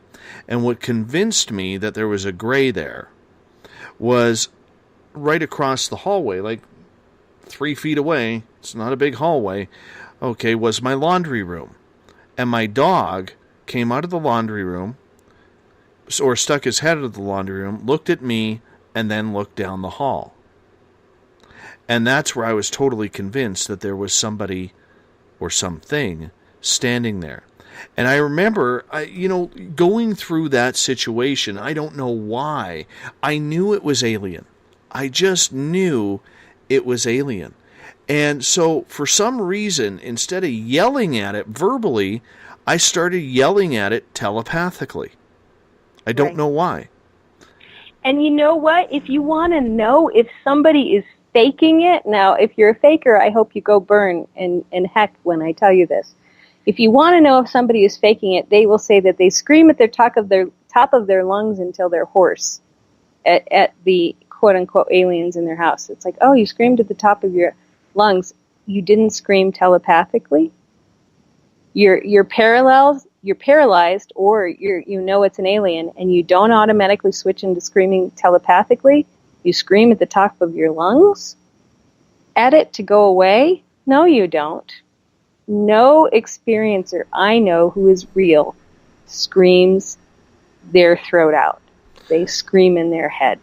Exactly. So I'm yelling at this guy, and I said, come on, show me. I know you're there. And I remember him saying, he's awake, get me out of here, he's awake, and the absolute fear, because from what I have learned through doing this during this show, it did happen early on when I had started this show. I think it was the first summer that I had started this show. And I remember him saying, he's awake, get me out of here. From what I've learned about Greys, they're not very strong. Nope. They're very timid. And it definitely wasn't Carl. It was definitely different energy than Carl. Yeah, Carl is strong. He's strong energetically. He wouldn't be afraid of you. Yeah. And I know it sounds strange, and I don't want to believe it myself, but that's what happened. And then all of a sudden, all the energy in my house changed, and my dog walks back into the laundry room. Right. And to this day, I don't know what the hell was there. I don't know if it was my imagination. From everything I have experienced personally, it seemed real. It seemed very real. Now, if I were to take that from a skeptical point of view, I had a very weird lucid dream. Right. How do you know that you were actually awake? Exactly. Yeah. Well, most of us know when we're awake. That's why we don't pee all over our beds as adults, because we go to the bathroom in the middle of the night. I mean, come on. Be serious, people. You know what I'm saying? It's like... Anyway. But we only got a couple of minutes left here, but it does bring up the point of, to round it all out, why do we hate the paranormal? It's not, and I think the real story is we love the paranormal. We just hate what the people, whether they're skeptics, whether they're just wannabe players, whether they're, people stating their opinion as scientific fact. We just hate the people that are making a mockery of it. Would that be the truth of the matter? Yeah, we hate people who mock. We hate people who don't take it seriously, and you know what? It's no fun to be belittled, no matter who you are or what you're about, and we hate being belittled. Hopefully there will come a day, one day soon, where we can all just actually have the answers to what people are experiencing. Yeah. That would be very, very awesome. But I hope it's in a good way, and humans are still in charge of our denial. own beingness. We're in denial. That's what we are. We're in denial about everything. Man, that was a quick hour, Liz. Very quick hour. I can't believe we're about to wrap things up here pretty quick. It's kind of weird. I got Bumblefoot playing. Little brother is watching. I know you're a fan of that, Liz. I am. Because Bumblefoot will take you higher and higher and higher. Your theme song for Cosmic Passport. Thank you so much for stepping in, telling us why you hate the paranormal. You're welcome. You're so enthusiastic. You're tired. Why don't you head off to I'm heading off. Yeah, go nod off. Go nod off. Nod night. All right. Elizabeth Anglin from Cosmic Passport on Spaced Out Weekend. And no, Mr. Skeptic at hashtag Spaced Out Radio, I do not hate you. One day, you come up to my Paracon, I'll even buy you a beer. How about that? I'll buy you a beverage of your choice. You come up to the Paracon. I would do that for you. I want to thank Elizabeth April coming on for hours 1 and 2. I also want to thank Elizabeth Anglin. It was Elizabeth squared, E squared of the feminine variety tonight on the mighty SOR. First time we have done that. But what a great show. Elizabeth April will be back next on July 4th. Maybe we'll make that third hour an Elizabeth Anglin hour. I'm just throwing that out there because I love it when Liz is on the air with me. We have a lot of fun. I kind of miss her from her days of having a monthly show. I want to welcome everyone in listening from WQEE 99 Rock the Key in Noonan, Georgia, the United Public Radio Network on 107.7 FM in New Orleans, all of our listeners online, around the world, and especially you in our chat rooms. Thank you so much for taking part tonight in Spaced Out Radio. We're going to do it again in exactly 21 hours from now when Cindy Holman and Marianne Middleveen will join us. We're going to get into a serious topic of Morgellons disease. The medical field refuses to admit this disease even exists. However, those who suffer badly. How would you like fiber optic cables coming out of your skin? Real thin ones. It's a weird, strange disease. We'll get into it tomorrow night, 9 p.m. Pacific, midnight Eastern Time at spacedoutradio.com. I want to thank my team for making this show go. Everett Thiemer and Eric Markham from The Encounter Online, Jolene Lammers, Web Design, Catherine James, Social Media, Kim Gandy, Director of Business Development, Bob Davis, the best voice in the biz, Thomas McGowan, Sales, Lana Scott, Paracon Coordinator. That is your Spaced Out Radio team. I will see you in exactly 21 hours from now. Do me a favor, tell a friend, because together we own the night. Good night. Mr. Bumblefoot, take us home.